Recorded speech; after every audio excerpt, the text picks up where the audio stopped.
Are you sitting comfortably? Then we'll begin.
'Welcome back, my friends, to the show that never ends. There's still time. The AFTN Soccer Show, broadcasting on CITR Radio 101.9 FM. I'm Michael McCall. And I'm Zachary Adam Eisenheimer. And we're back with another packed podcast full of World Cup, Canadian Championship, Vancouver Whitecaps chat. We've got a couple of feature interviews to bring you in this episode with a pair of Whitecaps. We'll be chatting to Rayan Elloumi upon his return from the World Cup. Sam Adekugbe as well, the newly married Sam Adekugbe. And we had a chat with him the day after his wedding. I'm not sure that was the best way for him to spend his honeymoon, but there we go. I think he's going to have I think that was like a legal ceremony. I think he's going to have a celebration with family. Yes, probably. I'd imagine so. But we chat with Sam as well in part 3. We'll also bring you some audio from a call I was on with Taylor Twellman in part 4. And I know he's not to everyone's taste, but he does make some very good points in the chat that we had. And we'll talk about the emotional return to Swangard on Wednesday night, the other Canadian Championship games, and a lot of World Cup chat to get into in this show, especially in this first part. We'll get into so much of that in the coming minutes, hours. Could be a long show. They usually are. But I mean, a little sense of normality has kind of returned to our lives, Zach. And I don't want to feel ungrateful because it's been a great World Cup experience.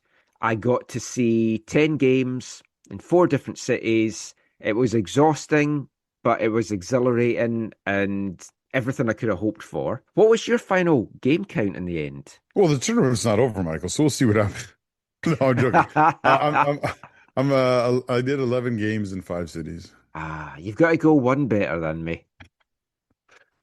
I mean, I would have liked to have gone down to Houston or LA, but it just unfortunately wasn't feasible for a variety of reasons.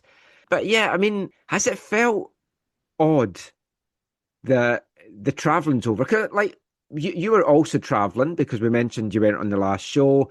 You were down in LA celebrating Kirk, your son's graduation. And long-time listeners might know, like, Zach mentions Kirk a lot on the show. We've had Kirk on the show in our Christmas special. He was in some of our quizzes and countdown section. And anyone that heard that's going to be stunned that he graduated high school, to be totally honest. But oh, man. He's not in the room with you. It's okay. No, he won't not understand that joke. It's fine. Oh, well, he does have Love you, dyslexia. Kirk. He does have dyslexia, which is why countdown is not really the greatest game for Oh, yeah. Wait to make me the bad guy. I forgot about that. Yeah. Hey, let's play a word game with a dyslexic kid. Hey, it's okay. He got all 80s, 90s, and even 100% in one of his classes this semester. So, and he rocked high school. We're so proud of him. Oh no, genuinely that's awesome. And he's my second favourite of your children, as we addressed before we started recording. Elizabeth really appreciated that. Yeah. But no, how was that trip? I loved all your pictures. You seemed to be the one that was having the most fun in all the rides of the pictures that you shared. Yeah, I mean, it was amazing. I go with a good buddy of mine, Jeff. He's a big Disney dude. He's a Club 33 member. And he does this every year for his graduating students. And we've sent in the past, a couple years ago, we sent people with him on this trip. And last year we didn't send anyone, but this year, yeah, Kirk and a couple of other students were going, and so I was the person to go with them, and it was Because you thought I've not had much of a break recently or done much traveling. Yeah. I mean, obviously I knew the World Cup was coming, but I knew about this trip like last year before I knew Yeah. the full World Cup schedule. And I yeah, know the schedule was awful in the end for you for that, but yeah, that's the thing. I could have made it to Houston. I value my job, and I didn't want, I didn't want to, even though the parents whose kids were on the trip would have been fine with it. don't tell anyone where Zach went when you get home. No, I wouldn't have done it like that. But yeah, I could have gone to Houston. Actually, the guy I was going with, Jeff, was like, dude, you need to go to Houston. We'll take care of everything. And I was like, yeah, that would be fun, but I don't think that would be the greatest move for me in this moment of life. Plus, No, I probably really a want. good decision in the end because it was obviously heartbreak. Yeah, I know, but the other thing, I really wanted to be on the trip. The trip was amazing. We left on Friday. We did the Huntington Beach on Saturday, and then 3 days at Disney and home on Wednesday. So it was amazing. It was because my buddy Jeff, he's like a Disney genius, right? So we do like in the morning we do, I don't know, 12. The first day I forget what the actual final number. I think we broke their record because there was no one there on the Sunday because it was July 5th. And it was the day that Mexico was playing. Oh yeah. So it was like it was empty. It was the emptiest I Wow. think either I've ever seen at Disneyland, or the emptiest since I was there with a dozen or so people from Curver Collective in September, end of August 2012, I think it was. We were all down there together. But yeah, it was crazy. So we did, I think, 13, 14 rides before noon, which is nuts. It's just nuts at Disney. So part of it is just knowing where to go. Part of it is he had us all set up with Lightning Lane, and then part of it was just the lack of people. And yeah, we did all the major rides that first morning, like whatever. And then Jeff told me, he's like, dude, you got to go back to your hotel. You got to have like a siesta. You got to go. And I was like, no, I can't do that. We paid all this money to be here. When I come with my family, we don't stop. We go, road drop in the morning it's so to midnight. tiring though. Yeah. So I did that first day, and then at the first day at like 10 o'clock, I was like, okay, I'm going back because we got 2 more days of this. And then the second and third day, I did the siesta, and it was amazing. It made the nights so much better. My feet enjoyed it so much better. The first day I did like almost 29,000 steps. Oh wow. It was like, it was crazy, but it was awesome. Yeah. Did all the big rides, met a bunch of the characters or whatever. I picked up a special mug for friend of the show, Will Silver, that's sitting over there that I need to get to. There was a mug he wanted from the cantina in Batuu in the Star Wars area. So yeah, it was it was a phenomenal trip. Yeah. For Kirk though too. I know you're talking about all the faces, but he doesn't like things that drop. But I was like, dude, you have to go on the Guardians of the Galaxy once. And so he did. And so that picture is kind of funny because he's like, everyone in the thing, it was all our group. Our whole group was on there.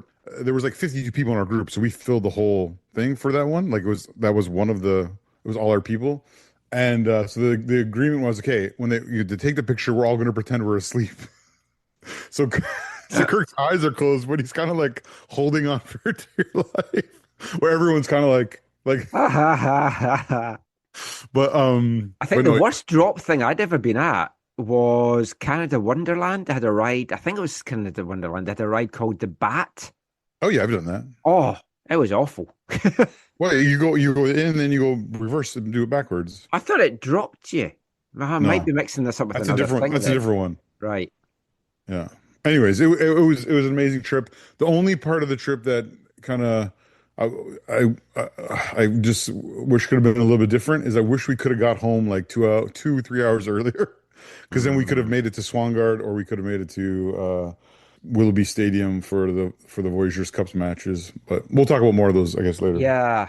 You spoke about meeting the characters. Did you meet the favorite Disney character of the Mexican fans, the one that they're always shouting about at their games. Oh my God. Pluto! Oh my God. Isn't that their I favorite guy? think yeah, I kind of wish that was. I wish that was what they were. I got to meet Goofy. I got to meet Mickey. I got to meet who else did I meet? Ant-Man, Chewbacca, Kylo Ren, Stormtroopers. Oh, Woody, Jesse, Bo Peep. Yeah, some fun ones. This is a true story. We were at Euro Disney Nice. and we're in one of the hotels there, and we'd met all the characters apart from Goofy. And I had said when we went back for a little break in between as well, I went, oh, I just hope we can meet Goofy. And then Goofy came out and I was like, Goofy, going crazy. The sad thing is I was in my late 30s at the time. I was going, Goofy. Caitlin's Actually, like, oh God. I've done. We did. Sharon and I did Euro Disney in 2006. At the end of our World Cup trip. But the coolest part of the trip is Jeff is so connected there. One is I got to go in Club 33 just to see it, and then two, he had he knows one of the VPs for Disney, and so they actually Wow. we met in the area where you used to meet Darth Vader. Now you meet Kylo Ren. It's kind of over in Fantasyland by Star Tours. And so the whole floor is all it's all like Star Wars memorabilia and like Star Wars themed.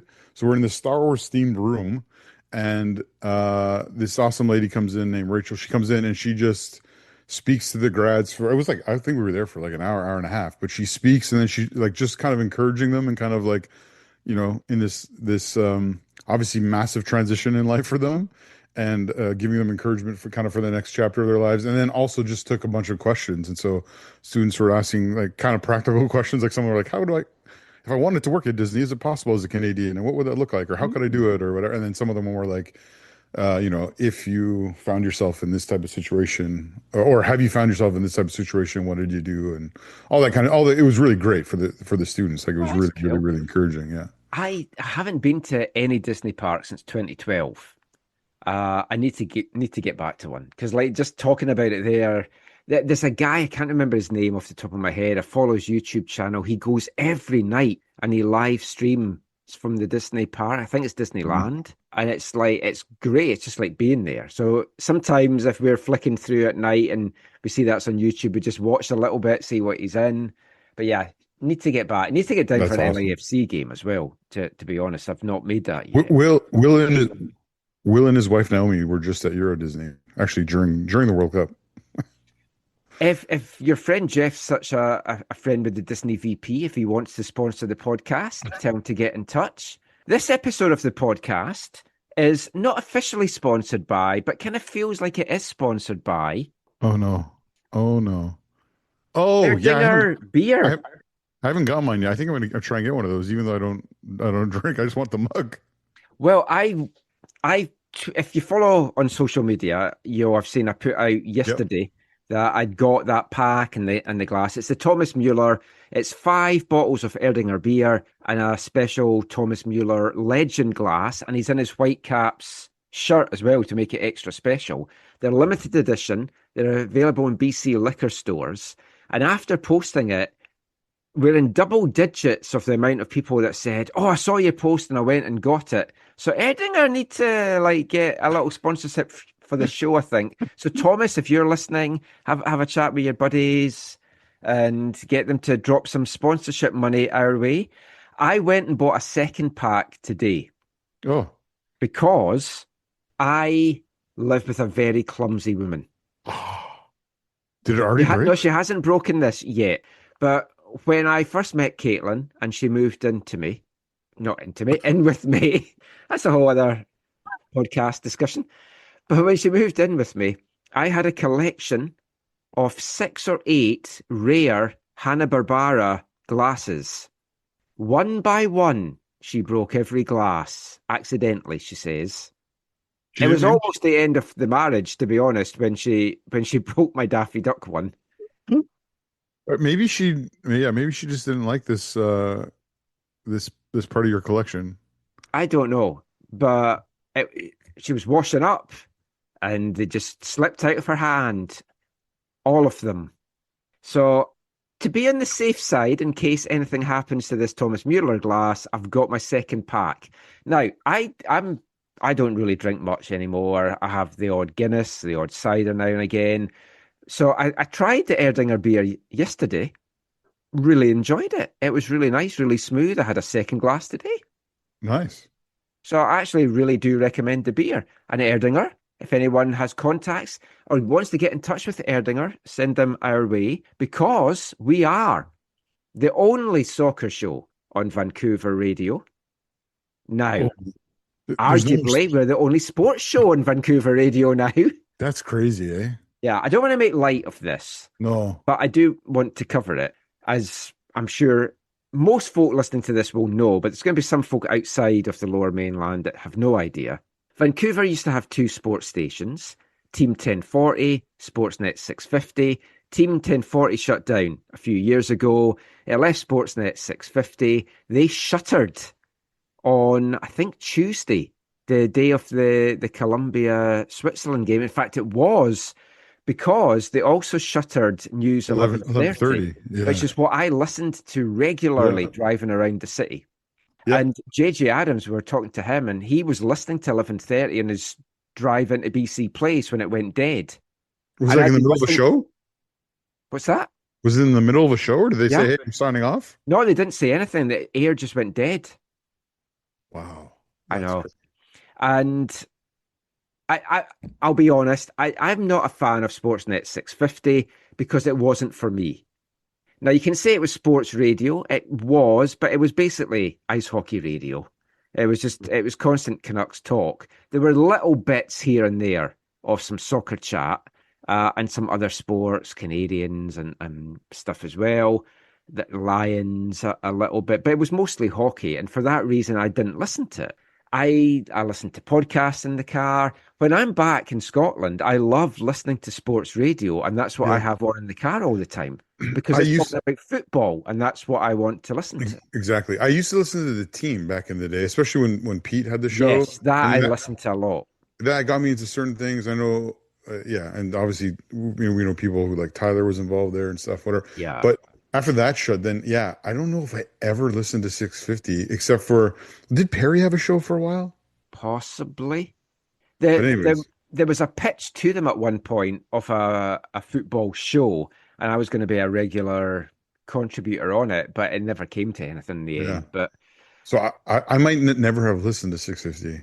Now, I want to make it clear as well, I never want anyone to lose their job. There's some very good and some very talented broadcasters on that station. Just because it wasn't for me doesn't mean it was for other people. Because we were always told, they don't want to talk about soccer. People don't want to listen about soccer on the radio. They just want wall-to-wall coverage of the Canucks. Clearly, they didn't, or more people would actually have listened to the station. A little bit of variety is what was needed. You're called Sportsnet. Cover more than one sport for the majority of the time. Maybe folk then will tune in. But to have a city like Vancouver left with no actual sports radio channel is wild to me. Yeah, I guess partly a sign of the times, right? And sadly, how things have moved. And well, Rogers announced listening figures, and they said they were averaging 2,000 listeners per show over an hour and over the day and whatever. And it's like, wow, that's not a lot. No. But the good thing about live radio is you can get a live reaction. Yeah. Now, our podcast serves a really good purpose in Whitecaps land, football-wise. But as we know, we can do a show. It comes out on a Monday or Tuesday. And within hours of it coming out, there's a big breaking news story, which, unless we cover a little bit in an extra podcast, you're waiting a whole week to talk about it. Whereas with live radio, you've got it instantly. And that's what podcasts will never be able to bring. Yeah. And sadly, we've lost that now. Well, there was people have used things like Instagram Live, and didn't X have something? Is there still an X Live thing? I think there is. There's the Spaces, is it? I have no idea what I've never done any of those things. And obviously you can just jump on YouTube. But if you're driving in a car, you want to just be able to tune in on a dial, or if you've got an app on your car, just to hit that, like iHeartRadio or Sirius or whatever. Now, Sirius, there are some football shows on that. Our mutual friend Rudy Schuller does one with Aaron Pappen Yes. that we've been on before. I went to high school there, and we've talked about that before. Ah, Yeah. I think you told me that before. Yeah. And Rudy's a good friend. Yeah, but like in Vancouver, to not have this now, it's like terrible, and that's why. Yeah, I'm doing this as a plug for us, but for all the podcasts, like support.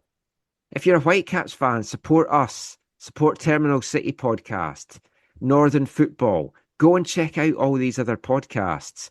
Go and support the hockey podcasts out there. Listen to what it takes your fancy. Like, I want to hear football on the airwaves. And I know not everyone does, and hockey's the big overriding sport here. But the reason I didn't listen to it, and maybe it's the reason that others didn't listen to it, is I'm fine hearing some hockey talk, but I want a mix. I want all sports covered. Yeah. And that's what things like Five Live in the UK are excellent with. Talk Sport, which is primarily football, but they cover like boxing and rugby and darts and all other stuff as well. And that's why when I go home, I love to listen to that. And I listen to it still here. VPN, drive around, listen to that, listen to stuff on YouTube. And yeah, hopefully something can happen that things can get on. We'll be around. We're not planning on going anywhere. Other podcasts the same. I'll put this out again, we would love to have some sponsors on the show, but we will not take betting, gambling, crypto sponsorship. And unfortunately, that's the only ones that have kind of come a calling. It was interesting. Chris Corrigan posed a question to Footy Prime, and I don't think he got an answer, saying a little while back you had Declan Rice on and you spoke about gambling and bookmakers and betting in sport, and you were against it, but yet for the World Cup you've taken on a bookmaker sponsor. Yeah. So why have you done that? And they do offer big money, but I stick to my principles and we'll never take that money. Yeah. I hope. Yeah. It might come to the thing that we need to because we're desperate for money, but I would hope it never does. I concur. Anyway, that was our very long intro over. This is as long as some podcasts out there, not mentioning any names. Let's get into the rest of the 5 hours now. And we'll kick things off by talking World Cup.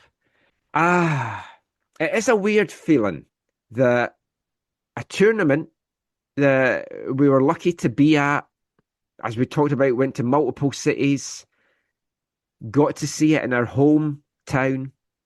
It's still on, but yet it kind of feels so far away now. At least to me, I don't know if you're feeling that as well.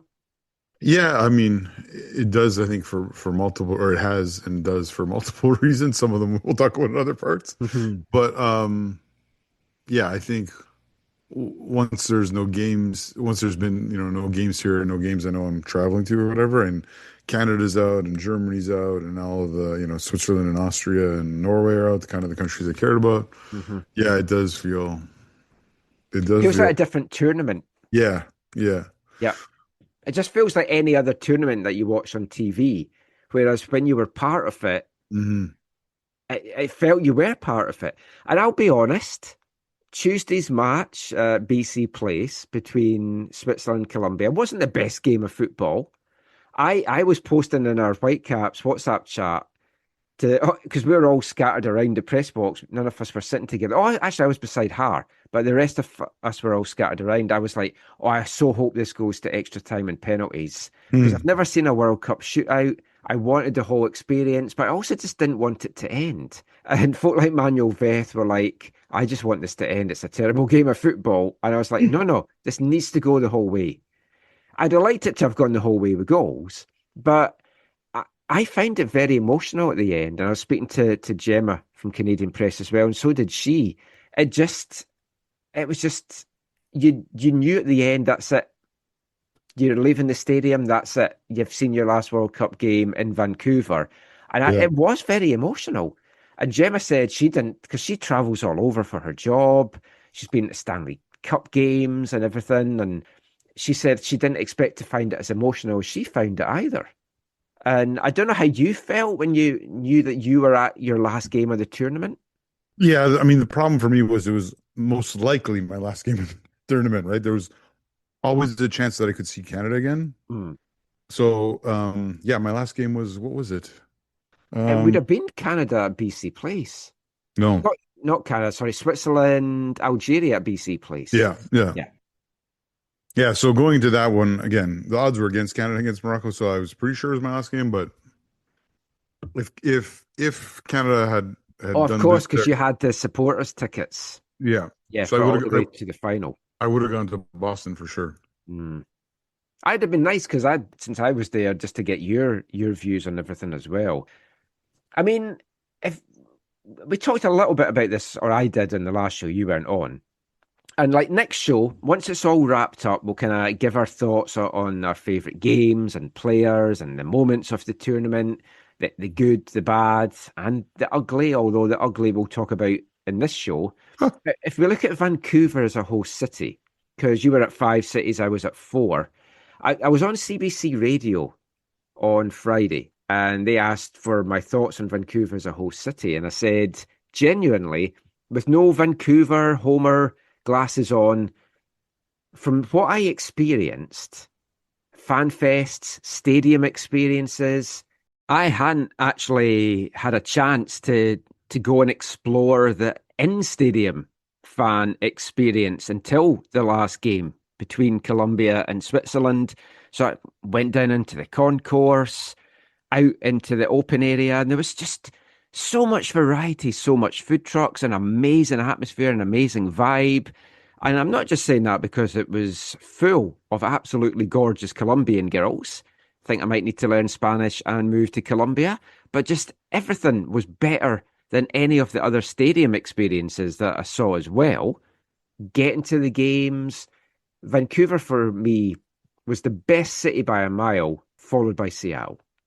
Yeah, was it Ben who wrote that article for Sports Illustrated about it's the best? Yeah, but he said he had other inputs, but he wasn't wrong, as it turns out. No, We were all taking the piss out of him for that as a homer, but I think Vancouver as a host city did a tremendous job.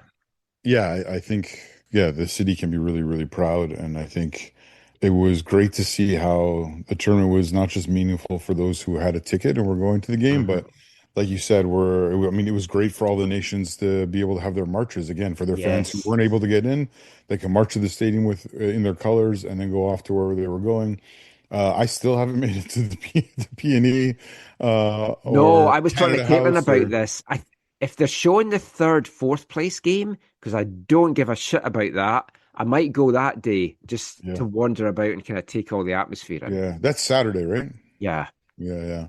But yeah, I mean, all the things I heard from other people were great. And when I think about closer to home, I mean, a couple of things. One, it was great to see how many people came out to a place like Willoughby to watch the games. That looked really busy. Obviously, especially the Canada games.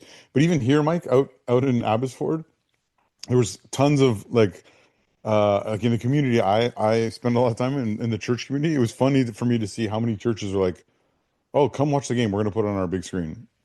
Oh wow! Right? Even though I wasn't there, like people at my church were like, "Yeah, we're going to put the game on." So we just put like they put a couple of games on. One was like after service, and one was the Canada game in Houston. They had that on. And other churches I saw online and whatever, like, yeah, come watch the Canada game on our big screen or whatever, blah, blah, blah. I thought it was kind of cool opportunity to just engage with community and provide a good viewing experience, because most churches do have pretty good technology when it comes to all that kind of stuff and sound systems and whatever. But yeah, no, it seemed like again, leading up to it, we talked about all the concerns and some of the gripes and whatever and all that kind of stuff. But once it happened, I think people are like, "Oh, this is amazing." Yep. And they wanted to be a part of it. And I think once that Canada game happened, people are like, "Wow." Like I have friends, Michael, who like aren't football people who are now they're like, yeah, like literally they're like football people. One of them messaged me. This is one of my favorite messages I got, and it was I can't remember what game it was or whatever, but it was like, can you explain to me why that dude is lying down behind the wall? That is hard to explain. No, it was fine. The person totally got there. Like, oh, okay, that totally makes sense. But yeah, if you're not a football fan watching that, you're like, Yeah. what is going on here? But no, it was great to see so many people like get like so excited about it. Yeah. And again, we'll talk about this more and we'll probably say this again next week or whatever, or for a long time.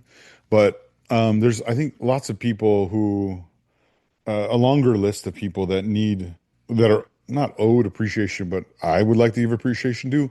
But the number one person at the top of the list for me is a dude, and I know some people have varying opinions on him or whatever, but the dude gets stuff done, and it's Vic, man. Yeah. Well, that was who I was in my head, and I was like, I'm sure it's going to be Victor. Yeah. No, I mean, man, Yeah. when the province said no, we're not doing this, he's just like, no, it's like he's like, no, Well, it's gonna happen. that's the thing, because I was thinking about that. Like, I don't know if it was a year ago or 18 months ago, but we had no games. We weren't going to be even hosting the World Cup. Yeah, we And now weren't on the look short at- list. It was a Yeah. host city. And it's like, now look at what's come out of this. And I was going to ask you about, because you move more in circles of non-football folk than I do. Pretty much most of the folk I'm in contact with are football fans.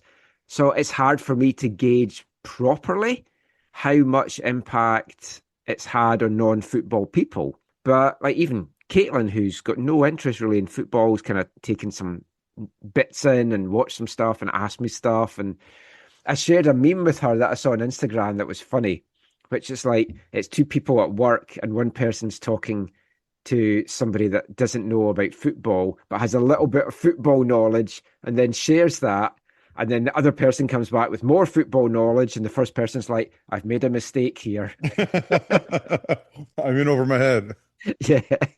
No, to me, it is really, really interesting. And obviously, as I've shared my journey a little bit on social media, I've gotten some people interacting with that or whatever. But no, like even the common people, like today we had a guest speaker, and the dude was like, I mean, he's from our congregation, but the dude was like, I'm not a football person, but I watched because everyone's watching, and I wanted to like see, like I wanted to kind of be a part of it. And I was just like, okay, that I would never, never thought. And lots of people coming up and being like, oh, I saw, oh, you went to this game, or like, oh, what was it like, or like asking questions and like, oh, I watched that game, it was amazing, and like, oh, what was it like to be in LA when Canada won the knockout game, like, all those kind of things, right? Like, there's like tons and like so many people who, again, don't have anything to do with football ever, and they're like, yeah, no, this is intriguing for me, and it's a similar effect to 2010, Yeah.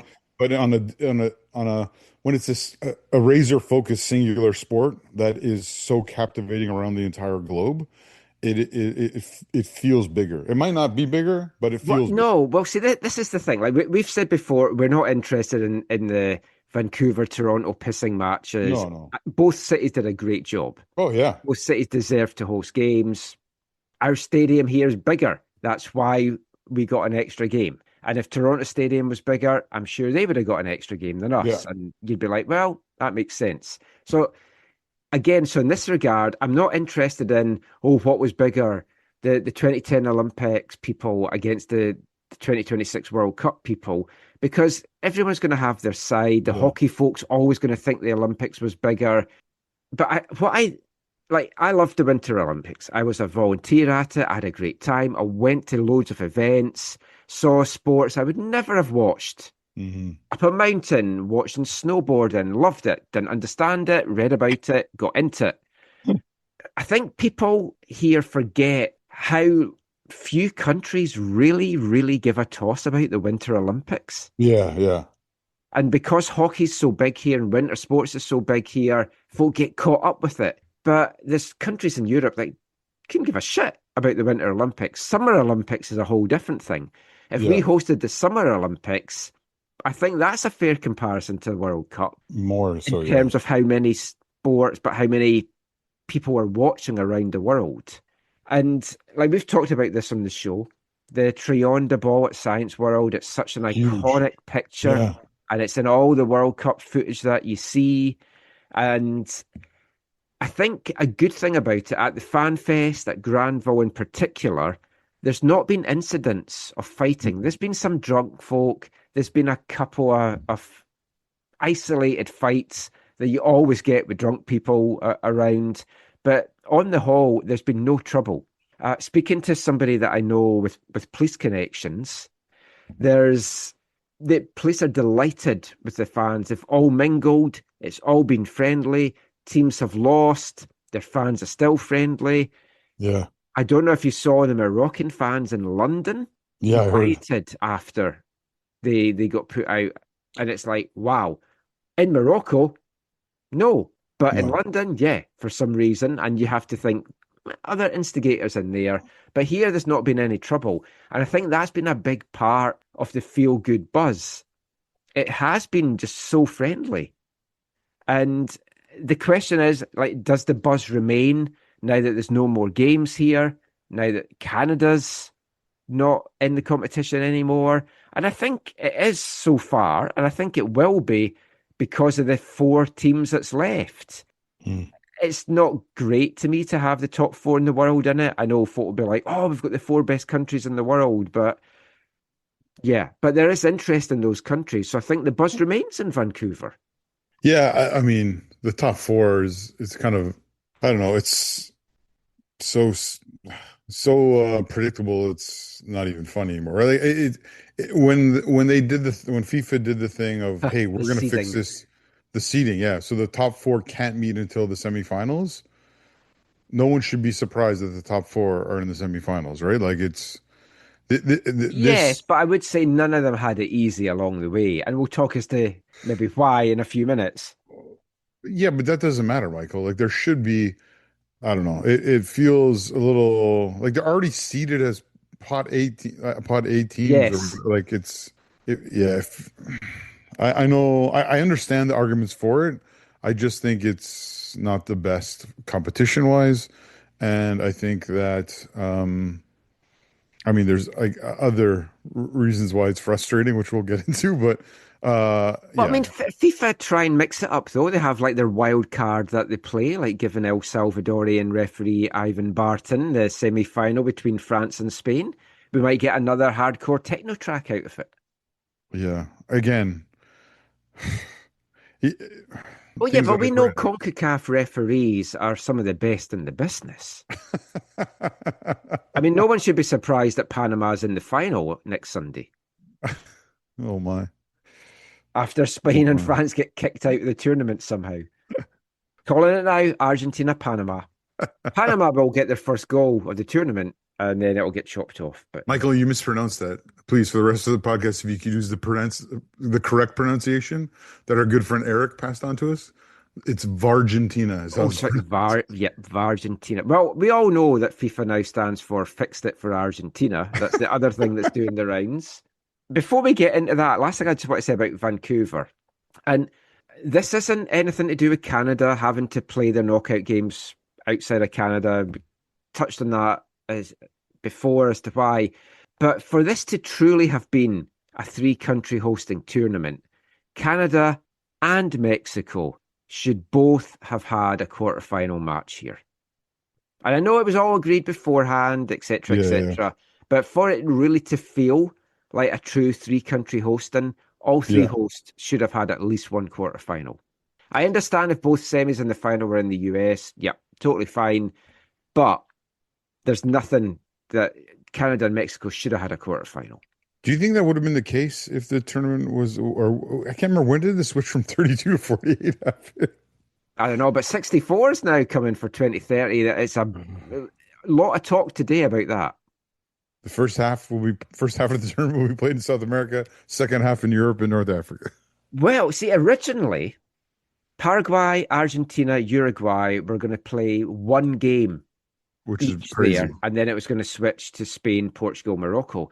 But now, if they expand it, those 3 countries will get to have a group based out of there, which I've got to say is actually preferable to some team flying to play a game in Paraguay and then having to fly to Morocco to play their second match. Well, that is ridiculous. Oh, yeah. Even when you get out of those groups, it's going to be crazy. But yeah. It does, and for the outlay that FIFA requires in terms of security and all that kind of stuff. Yes. Having one game doesn't make any sense at all. I would also say, though, like I think this 48-game tournament, or 48-team tournament has been a success. and the smaller countries have done well. There's been some shocks along the way. Everyone bar Panama did score a goal, and every country had its moment, as we kind of talked about, especially the first timers. But 4 games a day and how long this has been going on for, it has been draining, and it's felt at times a bit too much football. Just trying to fit life in. This weekend's been nice. Caitlin and me managed to sit down and actually watch some TV shows. Traitors New Zealand season 3. Oh, I was going to bring that up. Is a new host? Yeah. Oh well, Maddie Sammy, I know from watching other New Zealand TV. She is superb in it. Have you been watching it? No, I haven't watched it yet, but I almost finally finished the season 1 of the Dutch one. Oh, she's an excellent host, very understated, but good. And it was a really good series. Did you watch all of season 1 and season 2, or did you skip them because you didn't like the host? I didn't like. We started season 1 New Zealand, so we're going to go back to it at some point. But we didn't really like the host. Yeah. All the contestants were getting on our nerves a bit in season 1. But this was a good mix, and Australia's next one starts on August 4th, and I think it might be a celeb one. Okay. Is the New Zealand one only 10 episodes? Like, is it all out Only now? 10 episodes, all members of the public. No famous. Yes. I saw that. I saw it. All normal people, yeah. Yeah. I haven't watched it yet. I'm trying to finish this last episode of the Dutch one before I get into that. But yeah, I meant to message you when I saw it. I was like, oh. So we got to catch up on that at least. And then we've been watching Young Sherlock this weekend because Caitlin got the 30 days free trial of Prime for Prime Day. Nice. So we were like, we should actually watch some shows then that we're not going to get to watch. So we've watched 2 episodes of Young Sherlock, and it is tremendous. If you like Sherlock Holmes, highly recommend that. Speaking of Prime, I know we've totally moved off of what we're talking about. We're on the entertainment right now. So on Prime, finally on Prime has a show that we've been hunting for like, I don't know, a year. So with Kirk, the last few years, I've been trying to watch like some classic films, some classic series or whatever. Like we've gone through a bunch, and one of them is the Terminator series, but I like to watch everything. So he and we watched 1, 2, and 3, but we got stuck because kind of after 3, or actually kind of between 2 and 3, is the Sarah Connor Chronicles, but it hasn't been available anywhere unless you buy it. So I've been like, I'm not paying whatever $30 to buy the series that I'll watch once and never again. But I think on July 1st it came onto Prime. So we've watched the first 2 or 3 episodes. He's away at camp, so I hope they don't like only have it for a month and it's gone or something. But it is actually really good. Like it's been really, really interesting. The Sarah Connor is played by Lena Headey. Oh, from Game of Thrones. Yeah, she's in that. She's in something else. I know her from something else. But yeah, she's Sarah Connor, and she's really, really, really good. Interesting. I've seen the first 2 movies years ago, and haven't seen them for umpteen years now. So the series, if you want to watch it, it basically takes place a ways after the second one, and actually, supposedly, it like ignores or retcons the third one, or like it totally ignores it. Apparently, within the movies, there's kind of different universes or different strands or whatever, but so far, really, really, really enjoyable. I got to go, I think I talked about this on the podcast. Maybe I did, maybe I didn't. I got to go to a screening of a TV series called The Belonging. It's a Swiss TV show, and it's about Swiss players of dual heritage, and some choose Switzerland, some choose their parents' country. So we got to see episode 1, and they don't have a distribution deal here in Canada, and they're trying to get one, and I really want to see the other 3 episodes because it was tremendous. And one of the players featured heavily in it is Brio Mbolo. Yes. Which now can bring us back. Yeah, brings back into the football. Talking about this.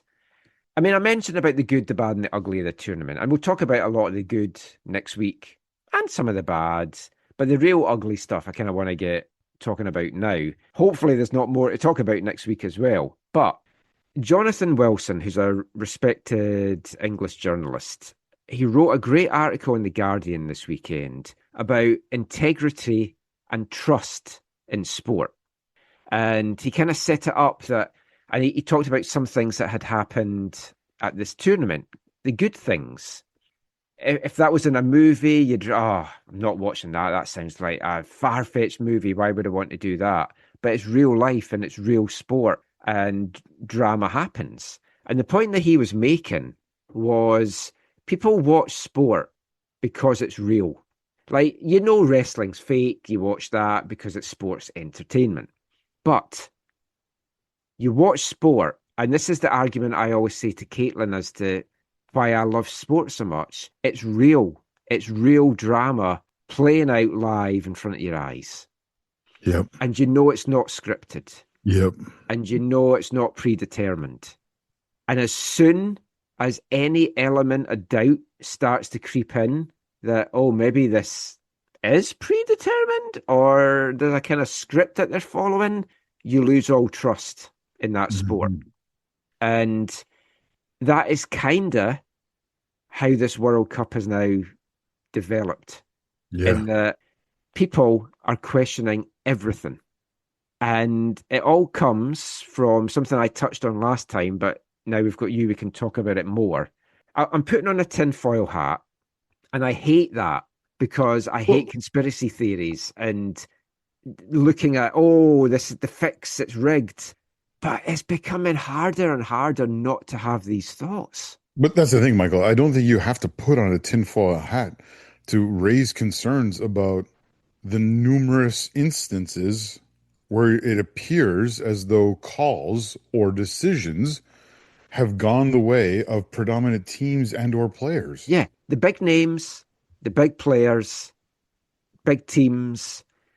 And one of the great things about this tournament, and this is something else I'd said when I was on CBC, is you look at other tournaments and you get a couple of the world's best players performing and they stand out.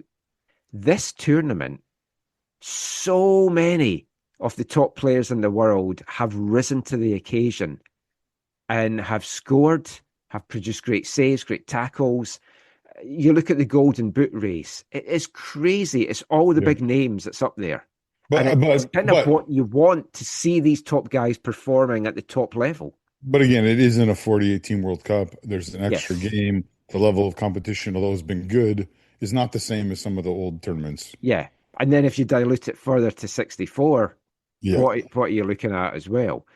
But we've got to talk about how, and things happened before this, but this is then, people will look back and circle the whole Balogun red card reversal as the moment that people really started to question this World Cup. Now, there was other incidents, Messi not getting sent off for what was a clear red card offence to me.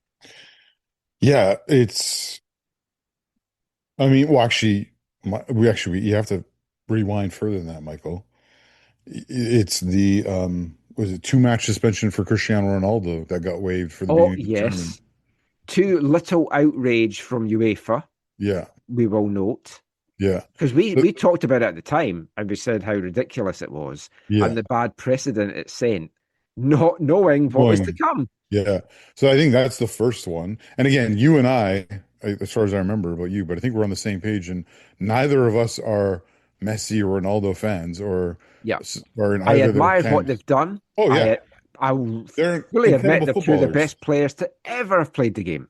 Yeah, but we are not fans of either of them. So the Ronaldo one is ridiculous and is only about the appearance of the tournament and the making sure the ticket sales for the his games and whatever, those kind of things. With the irony that if he'd missed Portugal's first two games, there's a very good chance they'd have been better without him.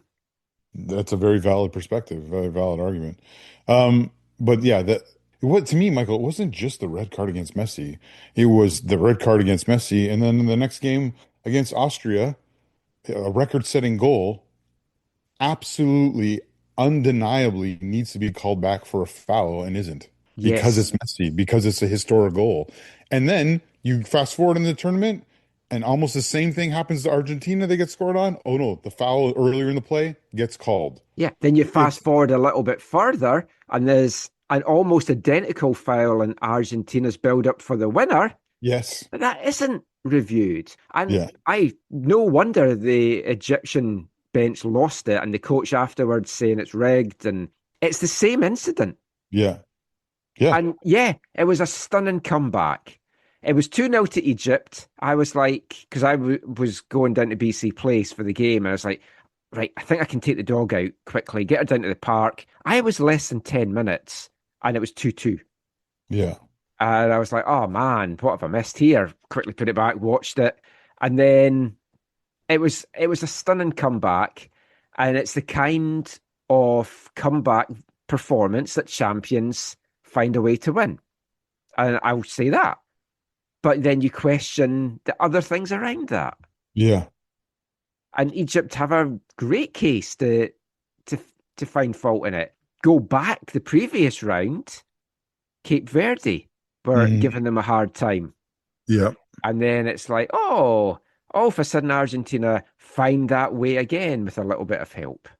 Yeah. Again, when you look at these things objectively, it's hard not to feel like, they're being favored, or certain sides or certain individuals are being favored. And so I don't think, like I said at the beginning of this segment, you don't have to be wearing a tinfoil hat to feel that way. It is literally just using your eyes and like watching what's actually happened. Because the Egypt game, I was in Disneyland, and so we weren't watching, we were just kind of following along, and we're like, oh my goodness, they're up by 2. Penalty has been saved. I didn't even know about the goal that got called back in that game until later. And then we're like, okay, well, because we would kind of like just put on the end of games on my phone to kind of like watch the end of games live to see when I was like, okay, we don't. And then all of a sudden we were, done some rides, whatever. And my son's like, he said this like very angry look on his face, like, what's wrong, dude? He's like, you're never gonna believe this. I'm like, what? He's like, it's 3-2 Argentina. I was like, let's put it on. He's like, it's over, Dad. I was like, what? I was like, you got to be kidding me. And there was one guy. Probably thought it was an extra time or something. Yeah, yeah. I was just like, well, yeah. Anyway, yeah, it was very, very, unbelievable. So rewinding then back to the following Balogun red card. Yep. So folk were like, oh, this is terrible. It's Trump's got involved with the rumours. And then he just read it. Yeah, I picked the phone up, called 3 times, he's like, I know my football. It was never a red card. I didn't even know what a red card was. Okay. That's kind of contradicting yourself there. But he readily admits he got involved. Yeah. Which Michael, remind me what happens with FIFA when government officials... Well, I was going to say, if you look around the world at the moment, Indonesia is banned for government interference.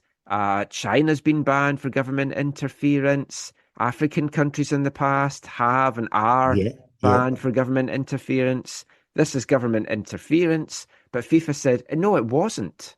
We just looked at it. And then the news that's come out in the last kind of 24 hours is there's an 18-man FIFA disciplinary committee. But what has come out in the Times in England and some other places now, and the BBC cornered the man involved as well, and he would not even say a word. UAE official Mohammed Al Kamali was the only man that made the decision on the Balogun red card, and if reports are correct, did not consult the other 17 members of the disciplinary committee. Absolutely sure. I mean, not surprising, but absolutely now, that might turn out not to be the case. We'll say allegedly, but I don't think they're listening to this. But yeah, if that is true, that's just disgusting. Yeah. And I mean, a couple of things. I can't remember if I told you this, but after the Belgium-Senegal match, which I watched with the Chadsky, and Chad Rempel, we went out onto the streets of Seattle and we watched the end of the first half at Pioneer Square on the big screen, it's actually a little screen, but the screen that was set up there. Yeah. And then we were like, okay, we can't stay here. We gotta go somewhere else. We walked around the corner and we actually went to ironically, what's it called? I think like Fat Shack. Oh yeah, you told me you were in Fat Shack, and I was like, but you've lost so much weight. Yeah. We went in there for a burger, and because also, And a shot of his Zempic. yeah. No, they had the game on in Spanish, which was better, especially during the hydration break. I just watched a video about how many English speakers in the US are watching Telemundo Yeah. Oh, because yeah. they For cannot stand the the Fox Fox. coverage. Yeah. They'd So, rather listen to it in a language they don't understand. so we watched it there, and when the foul happened right away, I turned to the chat. I'm like, that's he's off. Mm. Like he's off. And when he finally got sent off, the rest of the people in the establishment who were all pro-Americans are like, that's never a red card. How can that be? We were just like, okay, these people don't watch a lot of football because it's a red card. I know, but then you've got other like players and everything's like, no, that's not a red card. And it's like, he's above the ankle. It's clearly a red card. Now, I do hate the fact that often the referee's called over and the first picture he sees on screen is the still frame, which doesn't always tell the full story. But I mean, watching it back, it was clear. Yeah. Oh, and, like sometimes decisions are clear. Like watching the England-Norway game on Saturday, for every decision, I was like, oh, no, that's going to get overturned. And it was the right decision was made for all the times that the referee went to video review. It was the right outcome. The Kwanzaa red card, as soon as I saw the replay, I was like, oh, he's getting sent off for that against Mexico. And that was the correct decision. But now everyone feels they can appeal everything. Yeah. Because the English appealed that. But then that turns into a 2-game ban, whereas Balogun's gets wiped off. Now, I'm not a fan of the English, but if you're doing it in one case, how do you then tag an extra game on even for a very similar kind of tackle? Well, yeah, okay. Well, it was worse, but yeah, it's all severity, right? I mean, look at the Qatari dude who got the 5-game for breaking Kone's leg. That was ridiculous though as well. But I mean, FIFA within the laws of the game or the whatever the rules of the competition can add games on if they think it's severe. So adding games, I understand, but the fact that this Balogun went from 1 to 0 and that one from 1 to 2 is a little bit crazy. But it's not even that. Like he's fined for it and he's on probation, so they're not even saying it was the wrong decision. Yeah. It was a $40,000 fine. And he's on a year probation as long as he doesn't do it again. So they're saying it was a foul. But we're not going to carry it forward. So you can't do that for the US and not do it for England. That's partly how you know it's corrupt, though, right? Yeah. Like there's the clear appearance of corruption with this. Yeah. Which is again where you come back to the whole trust issue. Did you see Oliver Kahn's response to it? No. Oliver Kahn was like, "Hey, while we're re-reviewing everything," he's like, I think Michael Ballack's yellow card should be rescinded in the semifinal of the 2002 World Cup, and he should have been able to play. So I think we should just replay Brazil for the 2002. Well, the Whitecaps put a tweet out saying they want to review Matias Laborda's red card against Dallas, which I thought was superb. I mean, but going back in history, legitimately though, right? Oh no, yeah. Do you take away Argentina's World Cup for the hand of God? Yeah, fair. Right? Like, I mean... Blatant cheating. It's the most blatant piece of cheating, and yet in football, it's kind of lifted up as, like, this great moment. Unless you're the Scotland fans sing a whole song about it. Right, yeah. You put your left hand in, your left hand out, in, out. You shake it all about. You do the Maradona, and you turn around. He put the English out. Oh, Diego Maradona. I might be singing that on Wednesday. Yeah, there you go. There's a famous quote by Diego Maradona saying, yes, after the hand of God goal, the English hate me, but the Scottish love me, and that's all that matters. That's pretty good. But since we're talking about England, then you've got the other farce. So unbelievable. This is unbelievable. When we talk about best offs next week, one of the best endings, or one of the most dramatic endings was Portugal-Croatia. Yeah. Toronto got a beauty. And then Croatia think they've tied it up in the dying embers of stoppage time, only for them to have the rug pulled out because of Snickle. Now, Snickle hasn't been used in a World Cup before. And for anyone that doesn't know what it is, it's the technology inside the ball that can measure if there's contact with the ball. Now, it's a technology that's used in cricket, and I know a lot of folk won't be cricket fans, for if there's something called an inside edge, where if the ball's coming in and you can't tell, did it slightly catch the edge of the bat or not before it gets caught? So Snickle shows if it catches the bat. In theory, it is a good thing. And it was used in this to show clearly that the Croatian player had hit with the top, maybe a hair, because apparently that's how delicate it is. It can measure it with one hair. Can it?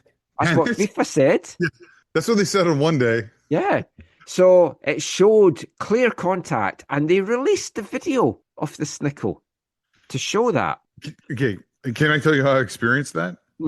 I was walking. What was it? Was that the day of? It was the same day as the game at BC Place. I think it was no. Oh, yeah, it was. It was the last game at BC Place. It was the. No, it wasn't the last. It was your last game at BC. Yeah, sorry, the second last game at BC Place. Second last game. So that was what, July 2nd. Yes. So I literally just parked the car and was walking down. And as I was walking to the game, there was this huge eruption at a shop right by the corner of the streets, Richards and what's it? Robson's the main street, right? Mm-hmm. Yeah. So there's eruption. So we run to the window. We're like, oh my goodness, what happened? It's like, oh my goodness. And I didn't even know who just tied the game. I just was like, oh my goodness, it's 2-2. What just happened? And we're like, oh my goodness, okay, they just tied and Croatia just tied, whatever. And then we're watching and then they showed the replay. And I'm like, okay, he's offside.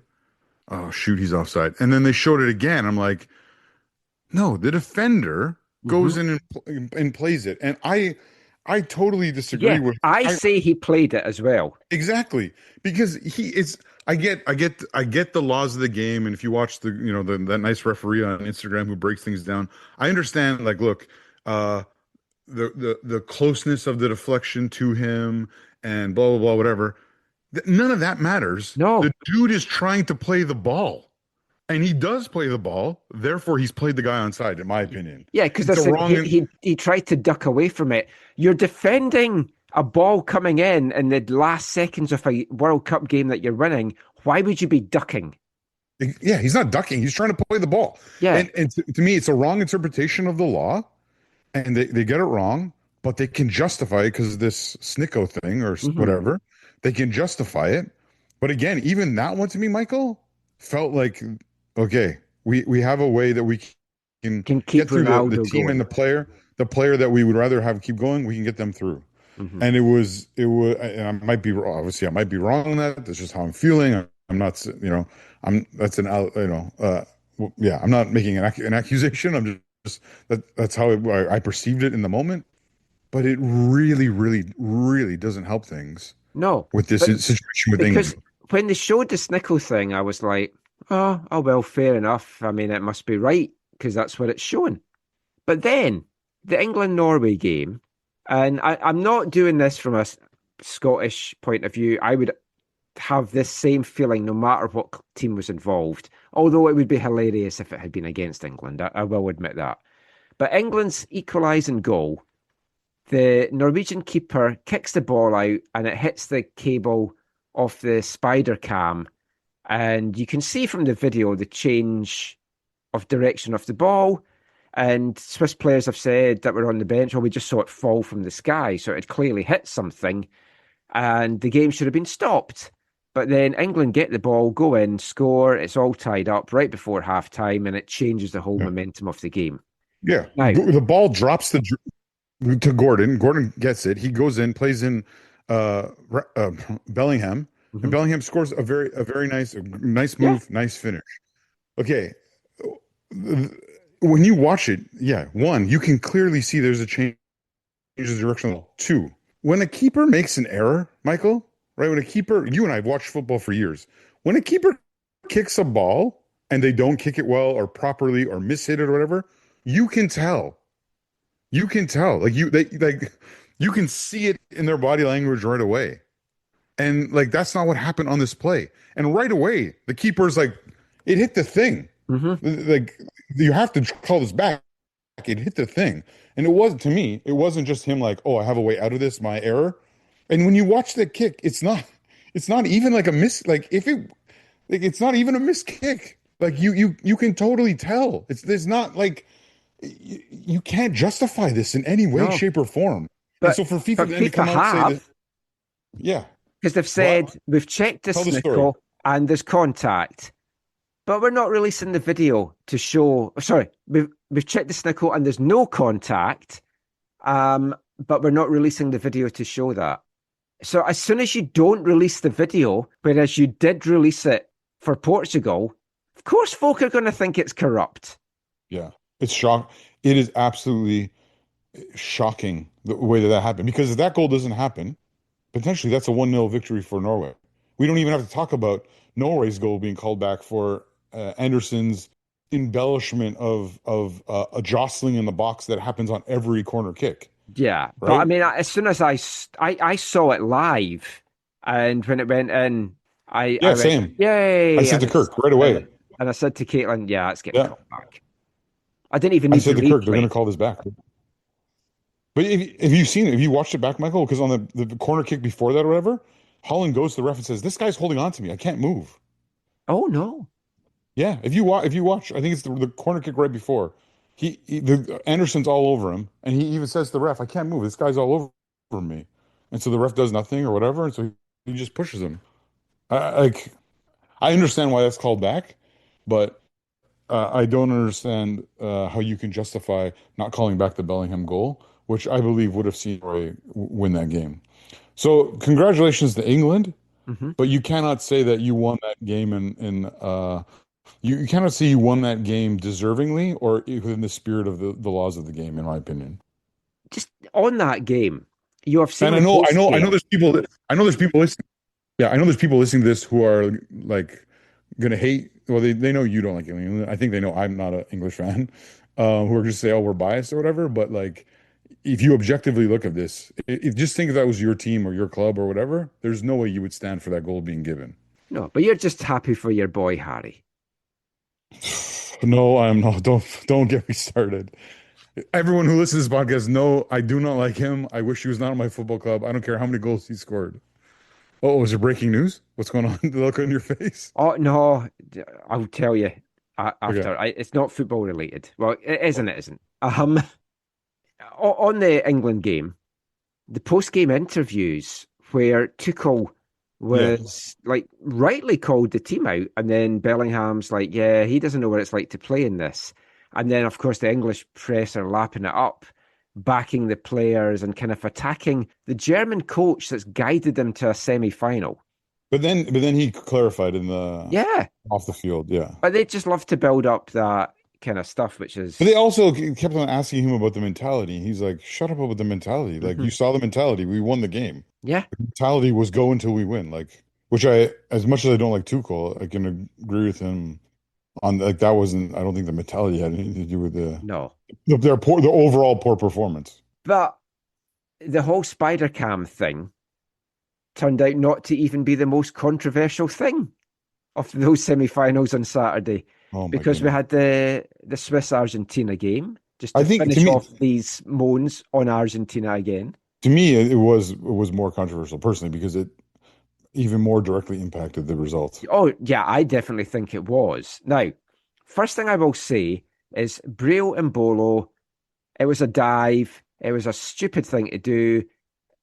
If it had been seen during the game, it should be a yellow card for diving because it was a clear dive. And I know what you're going to say. Okay. Oh, I'm going to say a couple of things. Number one, I'd love to see some examples. I'm sure some people can find them. Very, very, very rarely are players booked for embellishment outside of the penalty area. Yeah, I'm sure it's that's happened. Not to say that that's right, because they should be. I'd love to see it happen more. Right. But in the words of our friend Eric, if players were booked for embellishment, the games would not be finished because everyone would be sent off. And so that's what's one thing on this. Two, the entire match, Brie and Bolo is being grabbed, held, and butchered by your stereotypical Argentine defense. And they were trying to get a reaction from him to get a second yellow. Yeah, because he was already in yellow. And I think what happened on the play is he knows he's about to get clattered again. And so he just goes, he's going down early, he's going down easily. And by the way, he does get kicked as he's going down. Like there is contact as he's going down. Now it's after he's going down.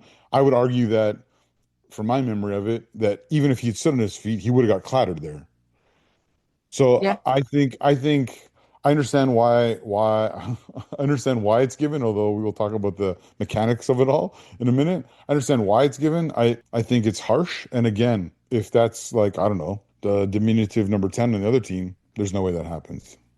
The issue I have is like how the mistaken identity rule has been interpreted. Yeah. Because when you read it, you can interpret it two different ways.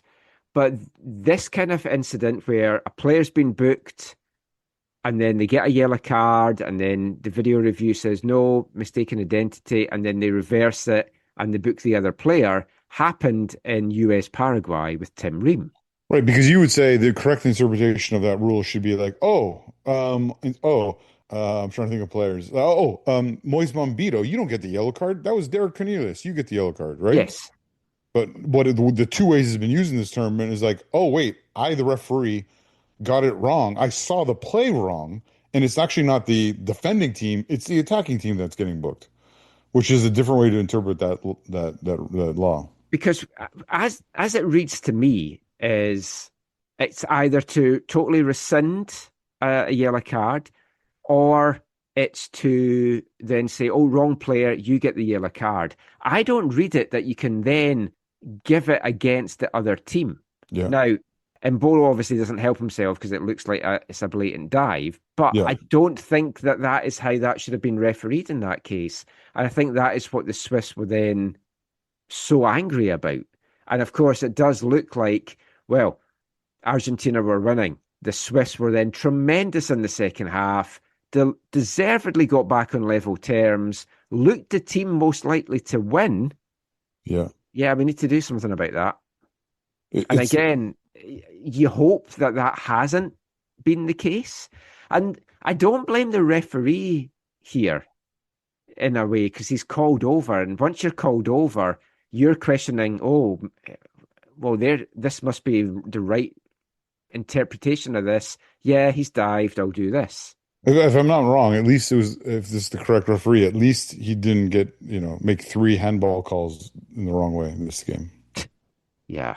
It's just frustrating, but FIFA's got what they've wanted. The TV companies have got what they've wanted. The big four, the top 4 are now in the semi-finals. But I do feel the public's trust in FIFA and the referee and in the World Cup has gone. When you talk about trust and it being gone, like the icing on the cake for that, Michael, is, I can't remember if I shared this with you or not, or we've talked about this or not. How many layers of ironic are there to the fact that FIFA, an organization that has had multiple issues with corruption on the financial side of things, on awarding of tournaments side of things, in all these different ways, they've done significant turnover and all that kind of stuff, and now this is happening.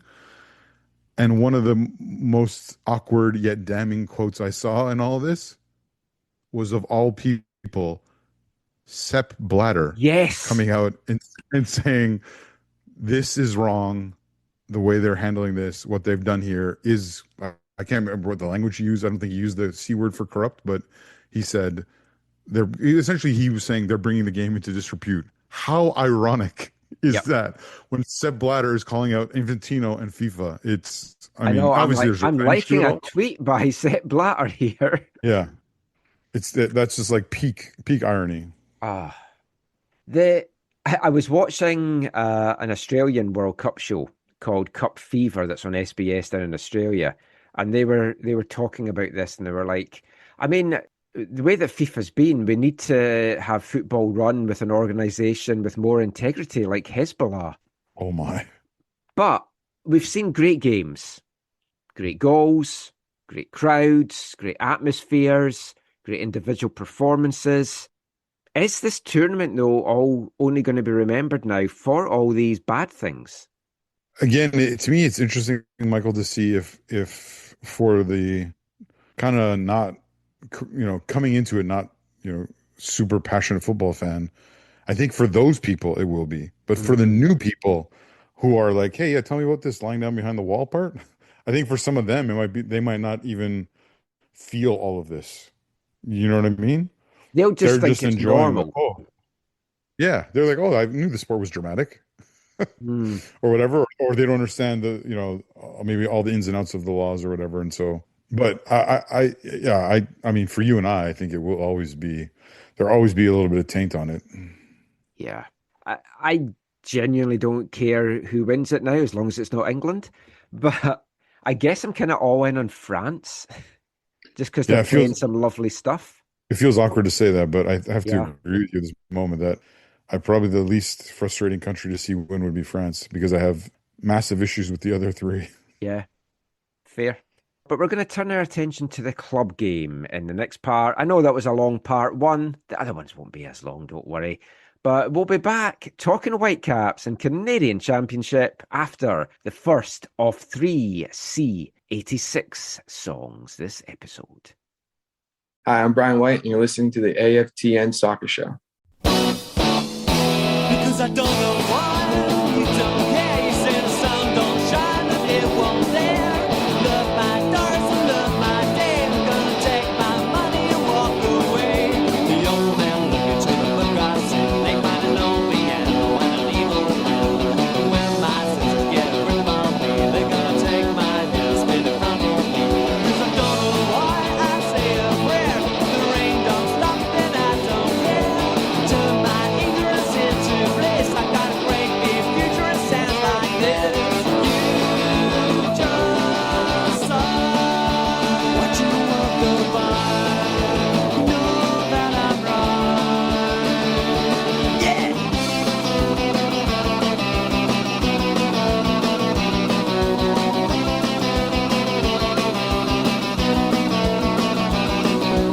All the way in an empty room, I would whisper words like peppermint dreams I buy. You know I cried, couldn't change my mind. Then you know I'm alive, I'm alive.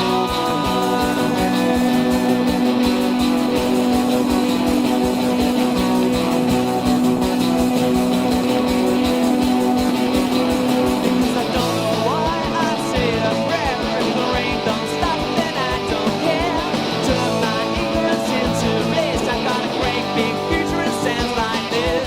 You just saw watching the world go by. Know that I'm right. Welcome back to the AFTN Soccer Show on CITR Radio 101.9 FM. Now, regular listeners will know that this year we've been paying tribute to the 40th anniversary of NME's iconic and groundbreaking C86 cassette. We played the original 22 tracks from the cassette in the first 22 shows of the year. And now, for the rest of the year, we're going to be playing songs from the expanded 3-disc CD version that came out on Cherry Red Records in 2014, along with some other songs from bands that had featured on the original cassette as well from that era. And kicking off this part was the first of 3 songs from the C86 generation this episode, The Dentists, with their song Peppermint Dreams. Now, the Dentists were a 4-piece jangle pop band from Kent in England, and there's a very kind of 60s sound to them, really. A lot of their songs, to me, are kind of Monkees-esque, and again, if you've been a long-time listener to the show, you'll know I love the Monkees. Now, originally around from 1984 to 1995, the Dentists released 11 singles and EPs and 4 albums in that time, including their excellent 1985 debut, which has a football-themed title. Some people are on the pitch. They think it's all over. It is now. Named after the famous Kenneth Wolstenholme commentary from the 1966 World Cup. And the song you heard there, Peppermint Dreams, was the fourth of 5 tracks on their third single release, 1986's Down and Out in Paris and Chatham, the band hailing from Chatham in Kent. And that song can be found on disc 2 of the C86 Compact Edition, and they reformed briefly in 2010 for a gig to mark the re-release of some of their stuff. So yeah, go and check them out in all the usual places. That was The Dentist's Peppermint Dreams. So let's get back talking football now, and let's turn our attention away from the international game, get back to talking about club football now, because the Canadian Championship was in full flow in the past few days. 3 of the Canadian Championship semi-finalists are known, but we crazily have to wait until August 11th to know the 4th and final one. So we'll talk about how things have kind of played out so far in this part. Let's start in the we don't really care side of the bracket. Forge needed a stoppage time winner to beat Ligue 1 Quebec side CS Saint Laurent. 2-1 on the day, 3-2 in aggregate on Sunday.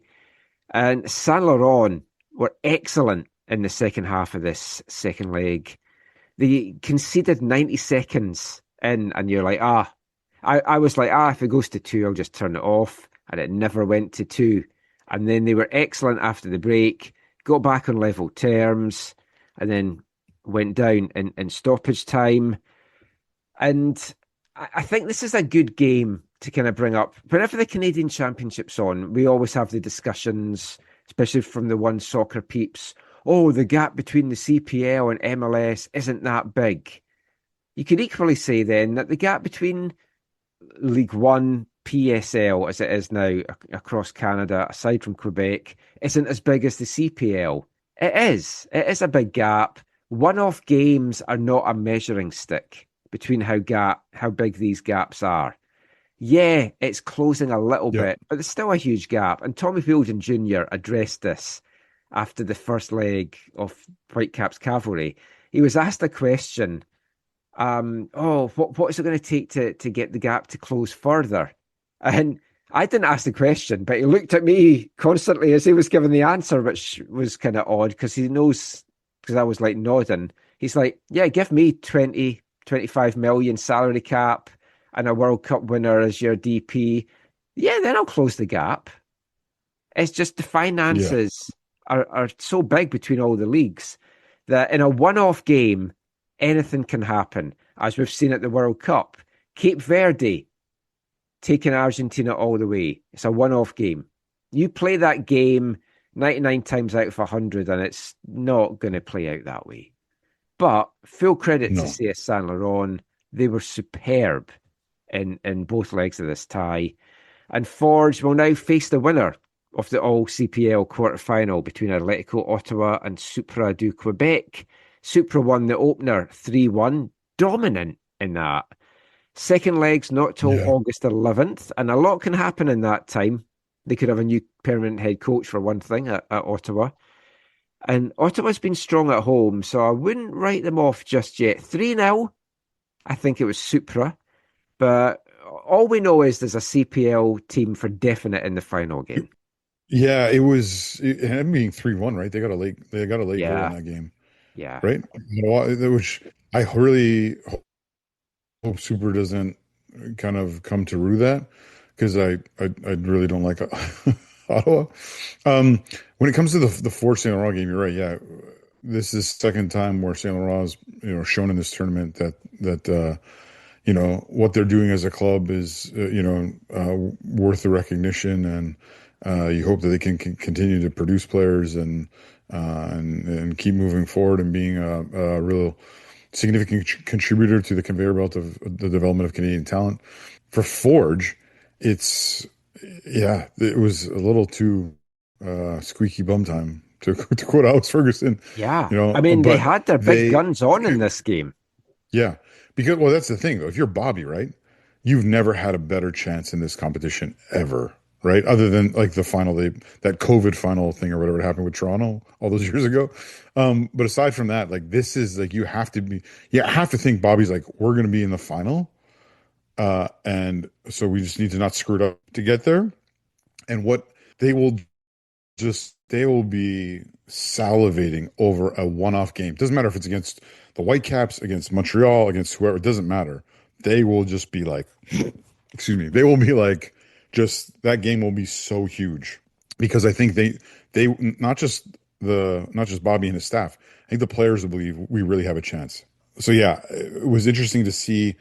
Were they taking it light? Like what? Well, I didn't get to watch this entire match because of being away and stuff. But having watched the highlights, yeah, they just didn't look like they created that much, right? Like it wasn't.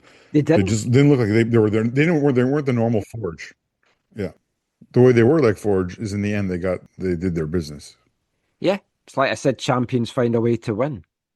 And the only side of the bracket that really matters, it's going to be an all MLS semi-final after CF Montreal were given a very good test by Langley-based CPL side Vancouver FC over their 2 quarter-final legs. Now, VFC were the better team on Wednesday in the first leg at Willoughby. They took the lead in the second half through a deflected Nicolas Mosqueda goal. Then it turned into a bad night for Matea Capagna. He had an own goal, which he didn't know very much about. Then gave away a last-gasp penalty, which was a PK. Montreal scored it and somehow headed into the second leg at Stade Saputo with an undeserved, I feel, 2-1 lead. Yeah, the problem that night was, again, the problem in Sunday's match, which has been the problem for the Eagles all season long, is they create a ton of chances. They just haven't been clinical in front of goal. And there was a number of chances in the game on Wednesday night where they could have had a second or a third and made things more comfortable and could have had kind of that repeat, if you will, of that 3-1 win over Ottawa last year in the first leg of the semifinal. But they just couldn't get there. And yeah, it's 2 unfortunate, whatever, breakdowns or moments, right? Yeah, the own goal, very unfortunate, very frustrating. And then, yeah, the foul, you can't complain about that at all. Just sticking the leg in and missed time. And Prince Owosu, scores the goal with his left foot and does the kind of like calm down kind of sign. Worried. And yeah, Montreal kind of went into the second leg, yeah, in the driver's seat. Yeah, and they came out so strong at the start of this second leg. And the first 15, 20 minutes, VFC were very much under the cosh. They couldn't really get out their half. They couldn't keep hold of the ball. But importantly, they didn't concede. And then they got themselves back into the game. They started to get their own chances. And then they were handed a great opportunity when Efrain Morales was sent off for a second yellow in the 43rd minute, which, sheer stupidity. You're on a yellow card, and the tackle he did was always going to be a yellow, and I think he knew it. Yeah, well, the first one, you called it an orange card, right? Yeah, I mean, it was borderline, because without more camera angles, it's hard to tell exactly where it caught Maury Donner, but he was over the ball when he was off the ground. Yeah, it was not a good one, but you're right. The second one were just really, really poorly timed and just took a chunk out of Mosqueda from behind and with the ball gone. And yeah, he marched out pretty quickly. I genuinely thought at that point, I think VFC's got this. Yeah, I thought the Eagles could fight back in the tie, and if not maybe pull out the upset, could at least take it to extra time. Yeah, but have to give full credit to CF Montreal. Their response with 10 men was great, and they scored a good free kick, really well taken in the 56th minute. Brandon Craig. The wall needed to jump. Yes. The wall needed to jump, and that actually was a moment going back to what we talked about before. Does the wall not jump because there's not a man lying down behind it? Because there wasn't. Ooh. Right? And yes. Emmerich Fotzing is right there, and it kind of goes over his head. And yeah, it's weird why you're not jumping in that wall, unless it's literally to protect the ground, which kind of like, why? Like, you get a person, lie them down, make the jump, cover both bases. and instead you give up an awkward goal to a Montreal center back who I don't think has ever scored. But former Whitecap Daniel Rios, who started the game on Wednesday, was off the bench in this one. Great goal from him. Great anticipation, great skill. It's a long clearance. He's racing it down. There's two VFC defenders around him. Depending on who made the tackle, it could have been a dog so red, so they kind of backed off.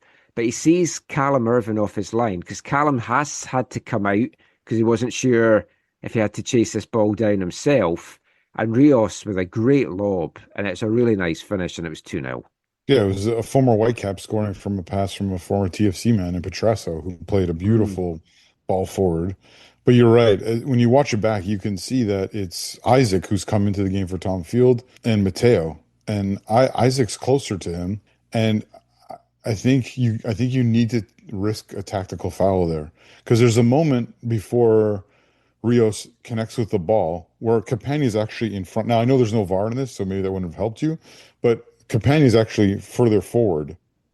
And so if Isaac had maybe pulled him down or tripped him up, maybe you get away with the yellow there, and you're still in the match. But yeah, wonderful strike. And I know Whitecaps fans will probably be like, Rios, where was that when you were in Vancouver? I know. I had that thought. I think any challenge that brought him down was a red. Yeah, I get that it maybe shouldn't have been, but with no VAR, I think it would have been given as a red on the pitch. You're probably right. So and down 2 goals in the tie, back at 10v10, you weren't getting back into it. So you can only hope that he's not going to finish. And they probably didn't expect him to produce a finish like that. That's fair. And it was a good finish. But VFC fought back. They had a couple of good chances to score. The only thing they had to show from it, though, was 11 minutes from time. Maury Donner scored. Nice volley. Yeah, But disappointing. But right before that, who was it? Well, Ba had a chance and Musset had a chance. I think Musset and Mosquito both missed glorious chances right before that. And then the Donner goal comes, and you're like, okay, there's an outside chance they can hit 2 more, but it never came. And literally, Martin Ash and Nick Dasovic are left being like, we created more than enough to even score the 3 goals we needed in this match, and yet we just can't find the back of the net enough. And it'll be interesting to see what plagued them. Yeah, it's going to be interesting to see what happens in terms of whatever it's called, the secondary transfer window, I think it's called in the CPL, that opens up, and what are they going to do in that?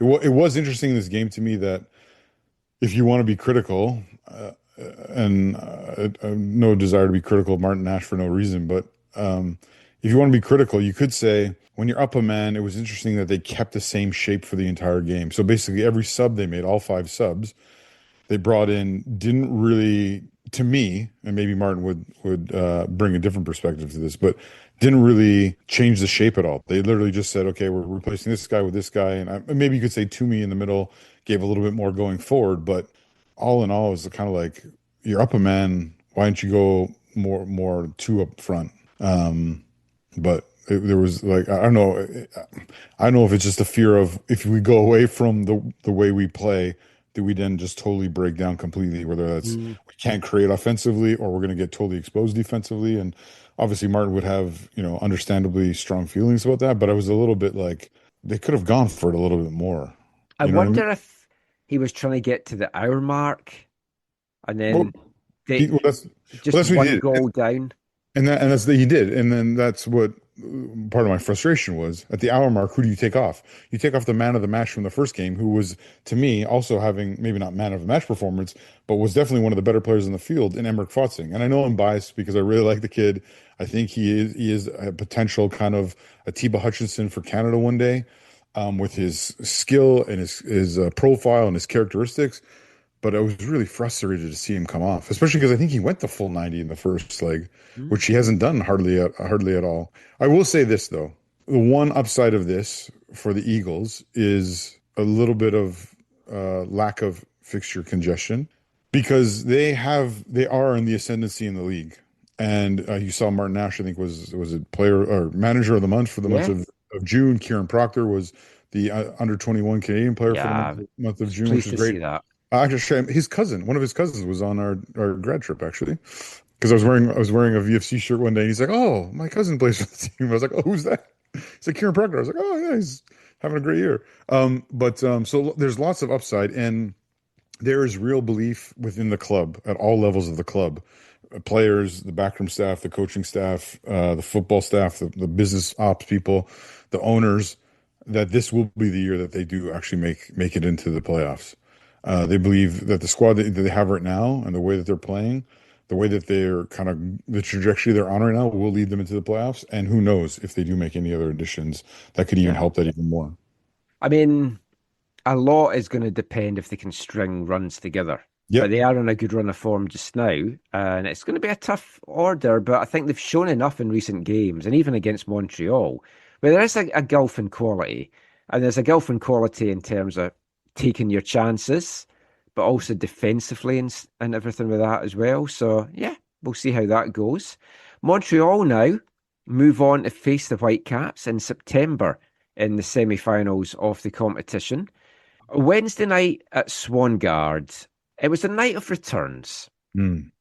Return to playing after 46 days away for the Whitecaps. A return to the stadium that used to be their home for so many years and has so many historic moments for Whitecaps and for the Canadian national team.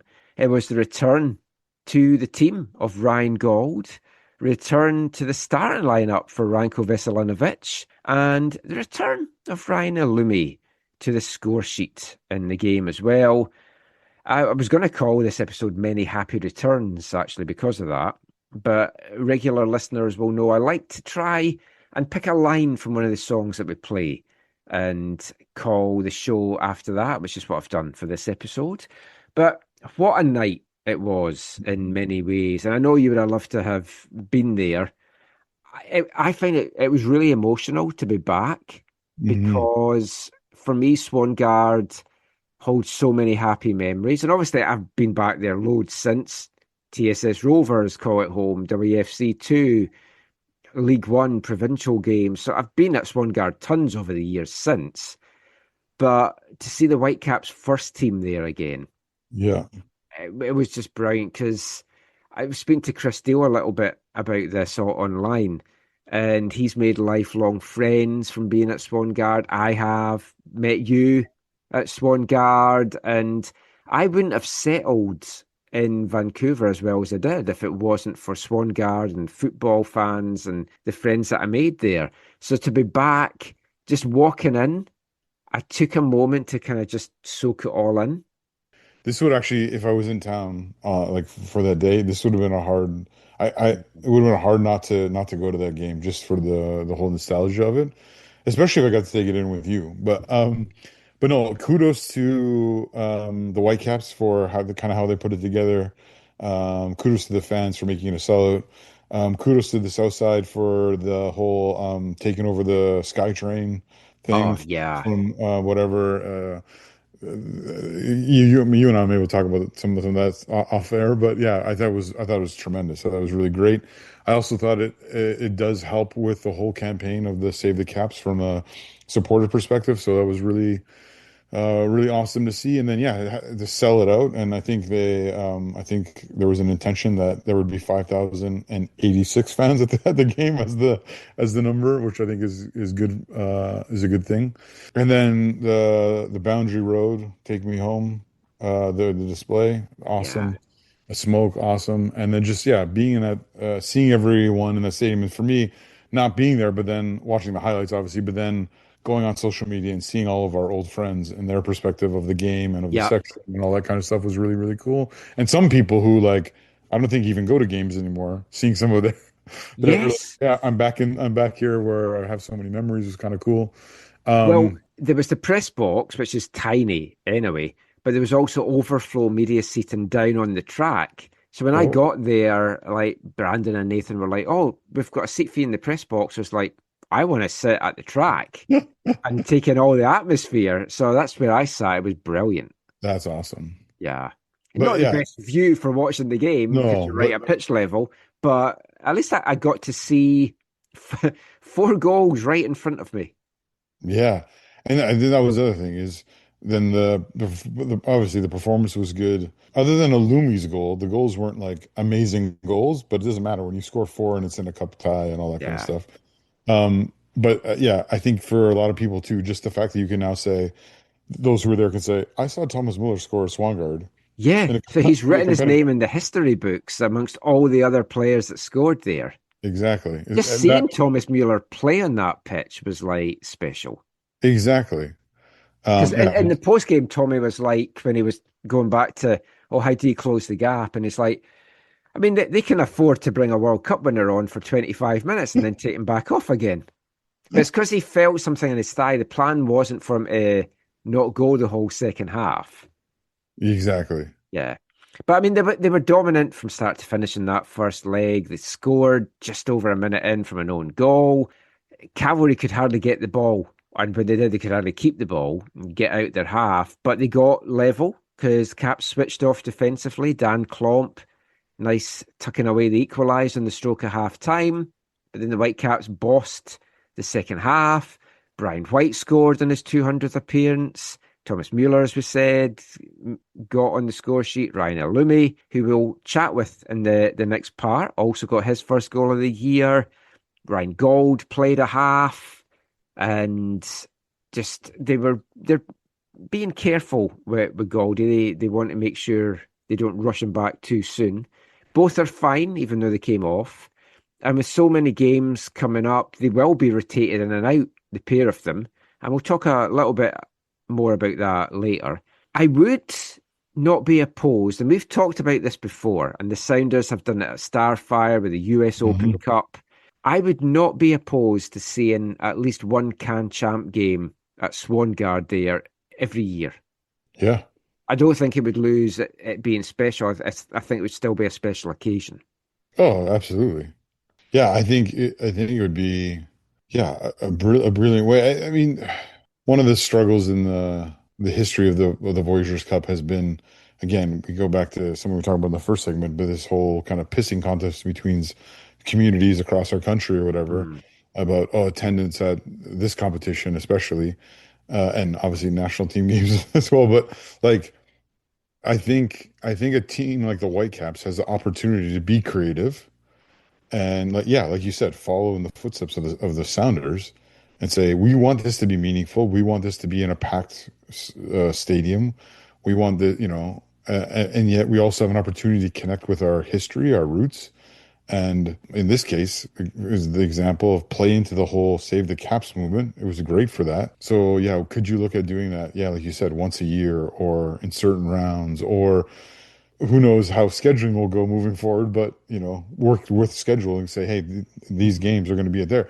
And then it becomes a thing in the fan base. Yeah, you're not going to have all 10,000 plus season ticket holders be able to go to the game. So then it's kind of like the people who want to be there are going to be there. You know what I mean? Like you're never going to have the, hey, yeah, there's 12,000 people there's 12,000 people at BC Place, and everyone's looking around being like, yeah, okay, there's like 8 or 9 or the kind of thing. It'll be like, no, people will want to be there, and and they've got scope as well. They could make it more than 5. Yes, totally. So absolutely. But I think for this game it was smart to keep it at that. Yes, it was good. Everyone that I spoke to had a wonderful time. So many folk found it emotional.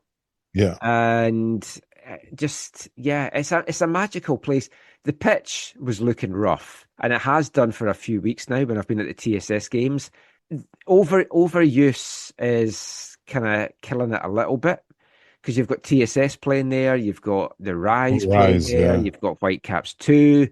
So, and never mind all the other festivals and the school games and other stuff that's played there. So it's been showing some wear and tear, but with a bit of extra TLC, maybe just move the pitch from BC Place to there. It's such a waste. Yeah. And I don't know if you saw, just touching on that, there was an article, I think, in the Vancouver Sun this weekend. It said, if fans think that they might be able to buy a bit of the pitch or raise money for charity, no. they're just recycling it. And it's like, that's a huge wasted opportunity to get the fans a special moment, raise some money for some good causes. Yeah, is that a FIFA decision? Is that a I don't local know. organizing committee decision? Don't know. Is that the people who created the grass? Like, I But wonder. it just feels a big waste. I'd have loved a little bit of that. I had some grass from East Fife's original stadium, which obviously I couldn't then bring with me. So it's still, or hopefully it's still in my garden in my house in Glenrothes, unless the new folk came in and dug it up and thought, why is this tiny little bit of grass in this otherwise paved backyard? But yeah, I mean, we'll see. But the 3-goal cushion was great because I'd said if they win by 3 or more, which I thought was unlikely, I'm not going to bother going to Calgary for the second leg, which after all the travel and the expense, but also the heat and the wildfires, and like Highway 1 was closed at Boston Bar for wildfires and you didn't know what was going to be happening. Yeah. I was quite happy not to go. I'd looked at flying, but the flights were extortionate by the time I thought about booking. So it was good. Don't have to go. So the second leg took place Monday night at Spruce Meadows in Calgary. And the Whitecaps went in to that second leg pretty much completely in control. But you knew that Cavalry would really go for it in this one, try and put on a show in front of their home fans. Tommy Pilden Jr. Felt quite stung by the way that first game played out. And so it proved to be. You've got to give a big hats off to Cavalry. They put in a fantastic performance against Vancouver on Monday night, coming away with a 1-1 draw in the end. Both goals coming pretty much later in the game. Cavalry taking the lead with a fantastic diving header from Ali Musi in the 75th minute before Mikhail Gerasimenkov, who was on loan with the Cavs last season, going back to Spruce Meadows and hitting a long-range equaliser from about 23, 25 yards out with 4 minutes to go. So it finished 1-1 on the night, 5-2 on aggregate for the Whitecaps. But Cavalry will watch that back. They'll be pleased with how they played.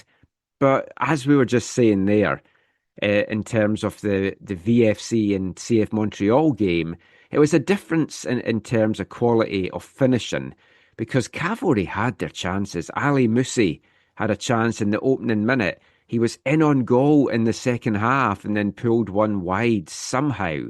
Didn't even force a save out of Isaac Boehmer. And Tigney had a couple of chances. He was through in goal a couple of times in the first half. Isaac Boehmer produced a double save to deny him. And then he pulled one wide when he should have done better in the second half. But the Whitecaps also had their chances as well. Their best fallen to Jeevan Badwal just a few minutes before half-time. He got in on goal and produced a great save from Nate Ingham. It did always feel, though, that the Whitecaps were kind of in second gear. It was a rotated lineup. It was a great chance to get some minutes into the legs of the likes of Matty Laborda, Tate Johnson, Rayan Elloumi read the line. You could rest Brian White until later in the game. Thomas Mueller nearly went the full hour. Ryan Gauld coming on for the last half hour. So you've got to also bear in mind that the Whitecaps are missing some regular starting pieces that they'll have down the stretch. The midfield pivot of Kubis and Berhalter will be back. We don't know when, hopefully sooner rather than later. Thought Ollie Larraz had a good game, as did JC and Gando. But yeah, overall, I mean, the Whitecaps deserved winners 5-2 on aggregate, and they will now meet CF Montreal in September's two-legged semi-finals. But there's possible conflict for the Whitecaps in this one, Zach, because Wednesday, September 2nd is kind of one of the dates that should be the first leg that's played. And the first leg should see the Whitecaps travel to Montreal. But for the second leg, the date that is currently out there may be issues because of a Foo Fighters concert. So they might have to switch the dates again. The Whitecaps might have to host the first leg. Could they just get the Foo Fighters to play at half? That would work. I'd be all for that. I like the band. That would have the attendance, no? Yeah. So, I mean, they could go back to Swangard if they wanted to keep that date, if they didn't want to switch. but it could be that the Whitecaps end up hosting the first leg. But another little wrinkle in that is if the Whitecaps make the semi-finals of the League's Cup, which is possible, it's the same day. So that whole first leg date would have to get changed. And then it's a busy schedule. And trying to find a time to play the game, it could get messy. Not Lionel, but yeah, it could be tricky. But I would say these conflicts may not be around for too much longer. I'll drop a little snippet in here, as I like to do in these sections of the show. My understanding is that on Friday, the Whitecaps submitted an offer to Pavco in concerning the running of BC Place. They'll take on they'll take on the running of the stadium, and Pavco will get a share of the revenue, and the Whitecaps will control the dates, which would be good going forward.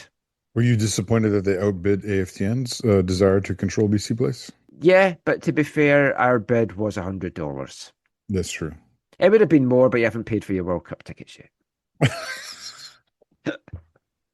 Some of them. So, yeah, some of them, yeah. That's why it's only 100. But yeah, so we'll see. It's a busy time coming up for the Whitecaps. They're going to be battling in MLS, Canadian Championship, Leagues Cup. So I'll play a little bit of audio now from Jesper Sorensen from Whitecaps training on Friday, where I know it's early to bring up the Leagues Cup, but I kind of did it because I was then following it up about squad rotation. So here's some thoughts from the gaffer. The games are obviously going to start coming really thick and fast now with the Leagues Cup as well. How much are you looking forward to that competition? I get a chance to test yourself against Mexican teams again. Honestly, I haven't really thought about that because, the only thing we have in mind now is the games right ahead of us with the Canadian Championship now and then the MLS starting up again. So I haven't really given any thought to the Leagues Cup yet. But of course, it was great last year competing against the Mexican teams. I think it's going to be great again, and it's always a pleasure to try to compete against some teams you haven't really seen before or haven't seen in a while. So I think everybody's looking forward to that. With that in mind, how much squad rotation do you see yourself doing over the next 6 weeks? What's necessary. It's always been the case. It's not that we're just rotating for the sake of rotation. We always put up the team that we thought was fit and ready to go and was the right one to put up. So that's how we've done it all the time. So I expect that a lot of players will get the opportunity to play, and also that we'll have to lean on maybe a few players that will not be that will have to play a lot of minutes and a lot of games. But that's how it is always, and you can't plan yourself out of everything. But the good thing is that we also saw the other day the players that we have not seen that many times, maybe in the spring, or like JC and Mihail look good. They've been doing well also in the we call it a preseason, but in the break here.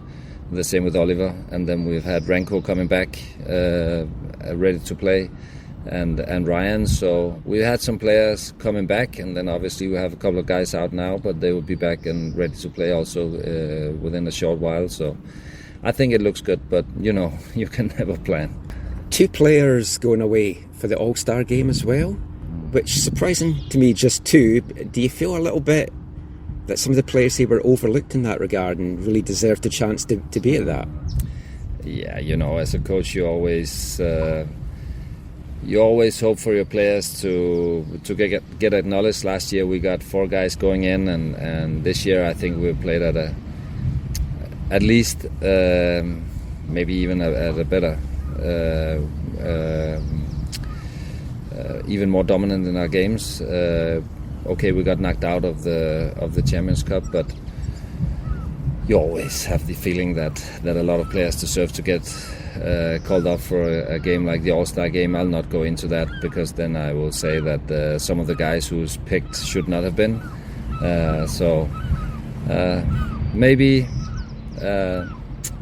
I could see a few, but if you ask around with the coaches, they probably could see a few as well. But are you happy in a way that they're not, because that's less games for them and time away? No. I'm not actually. You always fear a little bit that the travel and the game can be a problem. But last year we had 4 guys going, and they all had a very good experience, and they all enjoyed it a lot, and came back with renewed energy and a lot of positivity. And I think that's what it's about. You go, and I think it's a good event. So you go and you represent yourself and your club well, and hopefully they'll bring in and bring back a lot of energy when they come back. He's the gaffer. You can try it on with him. He's the gaffer. Even when he's on a limb. He's the gaffer. When his back's against the wall, has the answer to it all. He's the gaffer. The gaffer, Jesper Sorensen there. And it is going to be a busy time. He is going to need to use all of his squad. And it feels that we're a little bit bare bones in some positions at the moment. Everyone in the squad you feel is going to get significant minutes over the next 6 weeks. From the Chicago game on July 16th to KC away on August 29th, they're going to be playing at least 11 matches in 45 days. More if they get through to the next round of the Leagues Cup as well. That is crazy. Yeah. Total side note. Mm-hmm. Do we know, is Lewandowski playing in that game in Chicago? Apparently, yeah, he is available to play. So it's going to be Thomas Mueller going up against Lewandowski. Outstanding. Yes, that's going to be all the big talk build up to it, obviously. I toyed with going to it. If I'd gone to Calgary and flown, I thought I could just fly into Chicago as well and then go and take that in. It's going to be a historic game, first MLS game back. But the temperatures in Chicago are going to be in the low to mid 30s, and I don't think I can handle that. Likewise, I toyed with going to Minnesota and then down to the All-Star game, but again, low to mid 30s, and yeah, that is going to be tough for me. But like coming out of that busy spell, September's also going to be busy if we are playing Leagues Cup semi, Canadian Championship semi, and MLS. So there's going to need to be some fresh additions. Jesper told us in the last show that there will be some coming. The MLS transfer window opened up today, Monday, July 13th. Where would you like to see strengthened just now in the Whitecaps? We should also mention as well, Ralph Priso is still out because he's kind of re-aggravated his hamstring. But with Pupa and Schonlau now moving on, we're down at bare bones. We only have three centre-backs, Ranko, Tristan and Matthias Laborda. Yeah, that's interesting. There's still no news on the Berhalter front, right? No. So we'll touch on Berhalter in part 4. I want to play some audio about that. But he should be back playing with Kubas after a couple of weeks off. But the thing is, like right now he's home in Chicago with his dad. So he's been playing stuff out. He's been at things with his dad in Chicago. It's on social media. And you know that he's going to want to play in that game. But it's whether Jesper feels that he's had a big enough break to play in that game. But he's going to want to play in Chicago against his dad's team. So I guess we'll have to see how that plays out. That's true. I think when you talk about strengthening the side, what's Jesper's answer to the I was going to say the conundrum, but the opportunity of having both Gauld and Thomas on the pitch at the same time? Is one of them going to kind of push wide? They can play with 2 10s underneath? I think we'll see Gauld on the left. We did see him behind Brian. Is that kind of to start the game when Thomas wasn't on? Yeah. But yeah, because if Gauld is going to play on the left, actually answers the winger issue, right? Now, obviously, but there's no depth there right now. He's not going to. True. Well, Bruno on that side. Yeah, there's Bruno. How long is Sabi when they're back from injury. They'll be back towards the end of August. Yeah, okay. Yeah. Obviously, Elloumi scores in this game, which is really, really helpful, but that's another place where I'm really concerned. Who do you play through the middle when either White needs a rest or at the end of a match or to support him or whatever? And then, like you said, I think center back is a concern, and then I'm concerned with what happens with Berhalter because I think that's a huge linchpin in your team. Well, Oliver Larraz and JC Ngando did okay against Cavalry, but you saw it in the game at Swangard. The set pieces had dropped off significantly, the delivery, without Seba. Yep, totally. And it was nice to see Ngando play. I still have a lot of confidence in Larraz being able to contribute to spot starting. And I would say that I guess I have hopes that Ngando could do the same as well. But if you're going to, if it doesn't feel like you're trying to win trophies this year, is that too harsh? No, that's fair. Like Berhalter and Mueller are the only two Whitecaps at the All-Star game. And we talked with Jesper there about that. To me, it's crazy that there's only two, because they've had a better year this year than they did last year. And they had 4 last year, and there's 2 this year. I mean, I'm not complaining it's less games for them, but it does seem crazy to me. Yeah. So, I don't know. We'll see. We'll see what additions come in as well.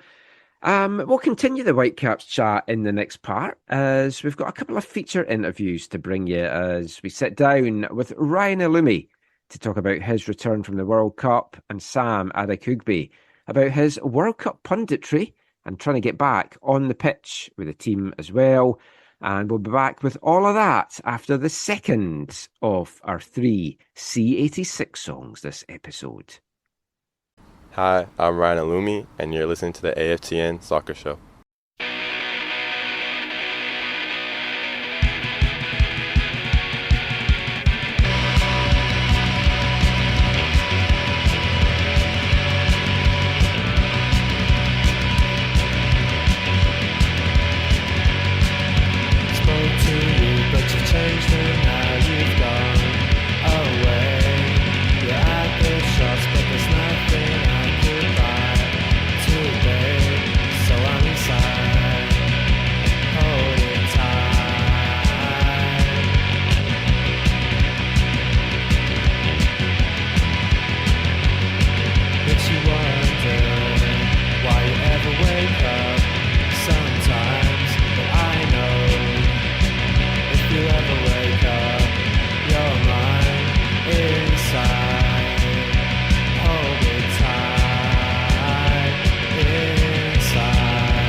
Welcome back to the AFTN Soccer Show on CITR Radio 101.9 FM. And kicking off this part, it's a band from Brighton, 14 Iced Bears, and that was their single, Inside. If you love early Jesus and Mary Chain, and also if you like a bit of the shoegaze and stuff, I think this is a band that would be right up your street. They were formed in 1985, and they were quite prolific in their day, releasing 10 singles between 1986 and 1992, 2 albums as well, 1988's self-titled 14 Iced Bears, and 1991's Wonder. And the song you heard there, Inside, was their debut single, released on November 5th, 1986. It's also track 15 on the C86 Compact Edition, Disc 2. So if you liked what you want to hear and you want to hear more from them, highly recommend checking out their 2013 compilation, Hold On Inside, released on Cherry Red Records, and it's their complete recordings from 1986 to 1991. And we'll be back with one more song from the C86 generation to kick off the next part of the show. But back to the football chat now. And as mentioned in the last part of the many returns at Swangard on Wednesday evening was the return to the score sheet of Rayan Elloumi. And it's been quite the year for the 18-year-old homegrown forward. A year of highs and lows, ups and downs. He obviously signed his MLS deal, got off to a flying start with the Caps in MLS as well. He was in Tunisia's World Cup squad, but didn't see the pitch, sadly, in a tournament that saw a lot of drama off the pitch for the Tunisian team and some poor results on it. And that included changing the manager after game one, a manager that had a lot of faith in Rayan to include him in the squad in the first place. And you do have to wonder if that kind of factored in to the new man in charge, maybe not having seen as much of Rayan, not rating Rayan as highly and not giving him any minutes during the tournament. I mean, the tournament was gone, and I thought there is a chance he might get a run out in the third game. Sadly, it wasn't to be. But, I mean, the whole experience was definitely, I won't say once in a lifetime, because he's still very young and hopefully there's a lot more World Cup experiences coming up for Rayan. But it's definitely the experience of a lifetime, especially as an 18-year-old. I mean, you do never know if you're going to get that again, so you want to make the most of it. And with the Whitecaps, he'd kind of seen limited minutes this year, coming off the bench with Brian White being in such good form. But as Jesper noted last episode, that in part was also with there being less games pre-break than maybe what the club had hoped for, with their earlier than expected or hoped for CONCACAF Champions Cup exit. The Canadian Championship this year was starting later. So the minutes he was getting, he wasn't getting the breaks, he wasn't getting the goals. And as a striker, the longer a scoreless streak goes on, it can only start to play on your mind a little bit. So we chatted with Rayan before he headed off to the World Cup with Tunisia. He's back now. He's back scoring. So we had to catch up with him again. So go stick the kettle on, grab a biscuit of choice, and enjoy the first of our two featured interviews in this part with Rayan Elloumi.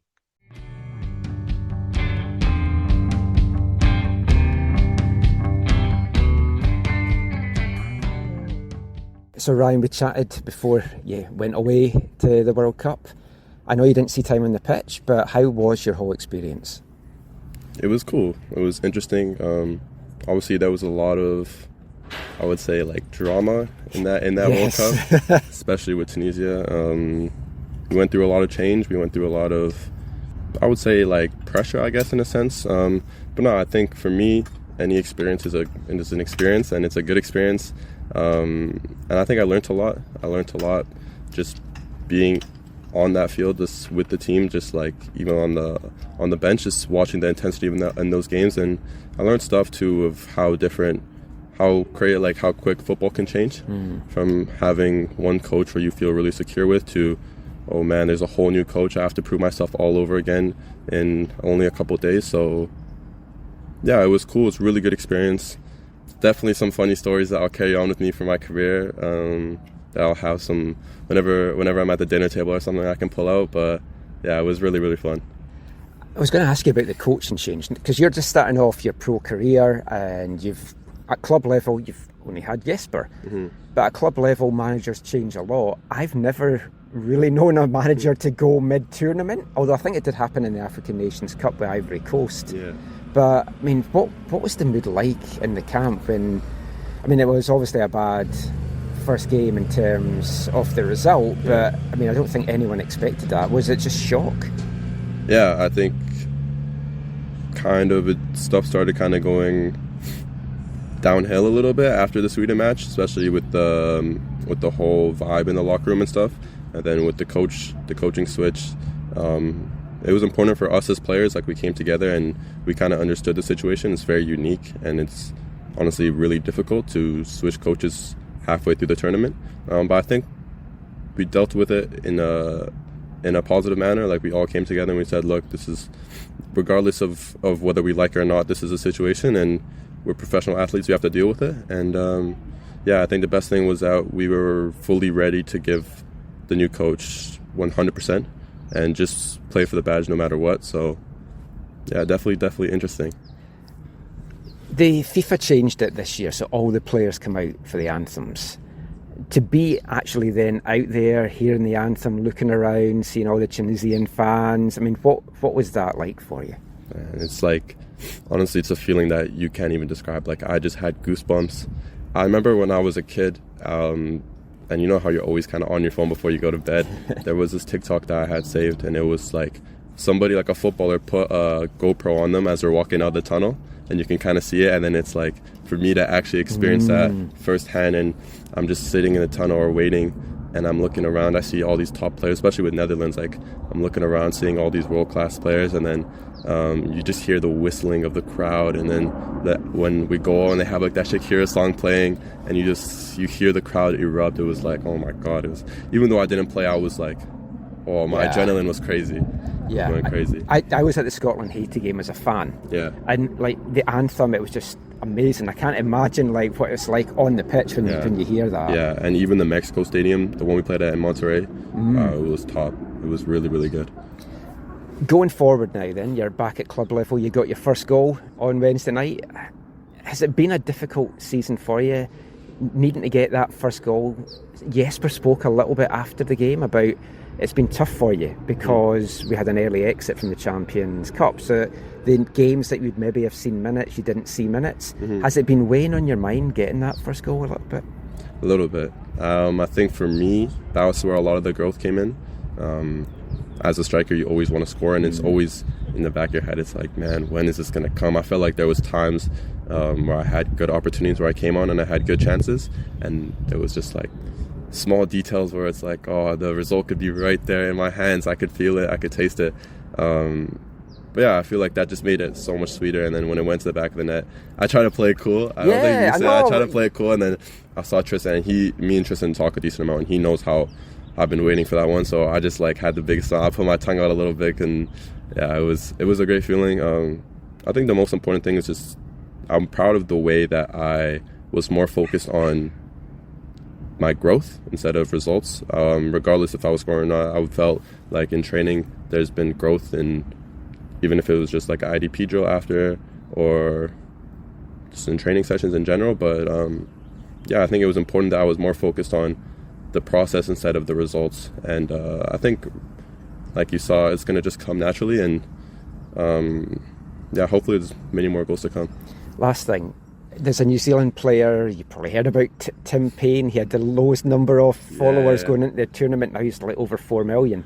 Have you seen your like followers on social media just like mine go doubled. Crazy? Yeah, not as crazy as Tim Payne, but mine definitely doubled. I think I went from 15 or 16 to 30, which is honestly I'm quite happy about. I know you don't want like 4 million as well, because that's too much for me. Not right now. That's a big.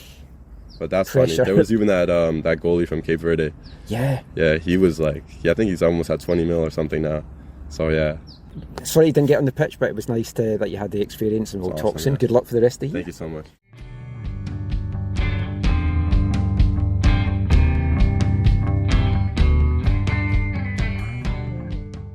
Rayan Elloumi there, and a great experience for him being away down in Mexico with the Tunisian team.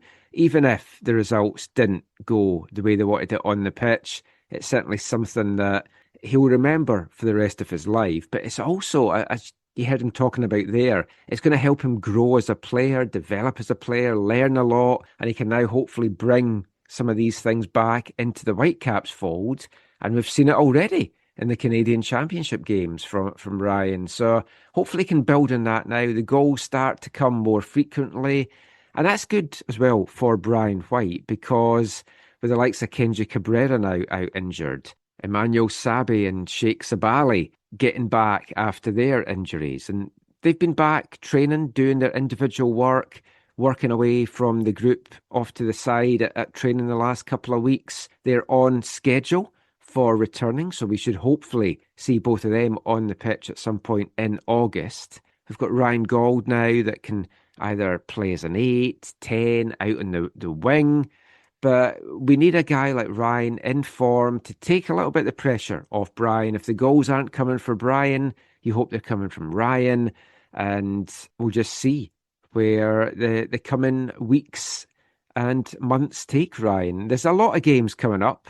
Canadian Championship, League Cup, MLS, playoffs. He's certainly going to get his minutes. We need him in form, and it's great to see him back hungry and scoring.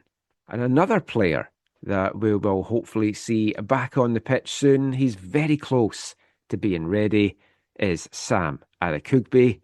And it's been a really tough 13 months for Sam. The injury that he suffered while away from Canada, a couple of setbacks along the way. I had hoped we would maybe see him in action at Swangard on Wednesday night, but he did have a big day coming up on Thursday. We'll talk about that after we hear my chat with Sam. But he's been working hard. You'll have seen him, if you've been watching the TSN coverage during the World Cup, in the studio, doing punditry work at Jackpool Plaza and doing an excellent job with it as well. An absolute natural. And if that is something he chooses to go into once his playing career is done and dusted, I think he'll really enjoy it. And I think he'll be very, very good at it from what we've seen from him so far. But of course, we hope that won't come for a long time. And we're going to see Sam back on the pitch soon and for many years to come. He is getting close. And I got a chance to catch up with him at training last week just to talk about how his rehab's going, his World Cup punditry, and a few other things as well. So go stick the kettle on again, grab another biscuit of choice because you are worth it. Sit back and enjoy our chat with Sam Adekugbe.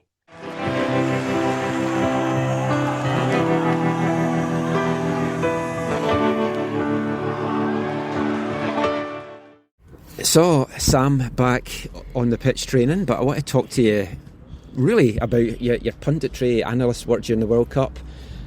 After the game, Toronto game in Bosnia, got back to the hotel, turned it on, US-Paraguay, watched you.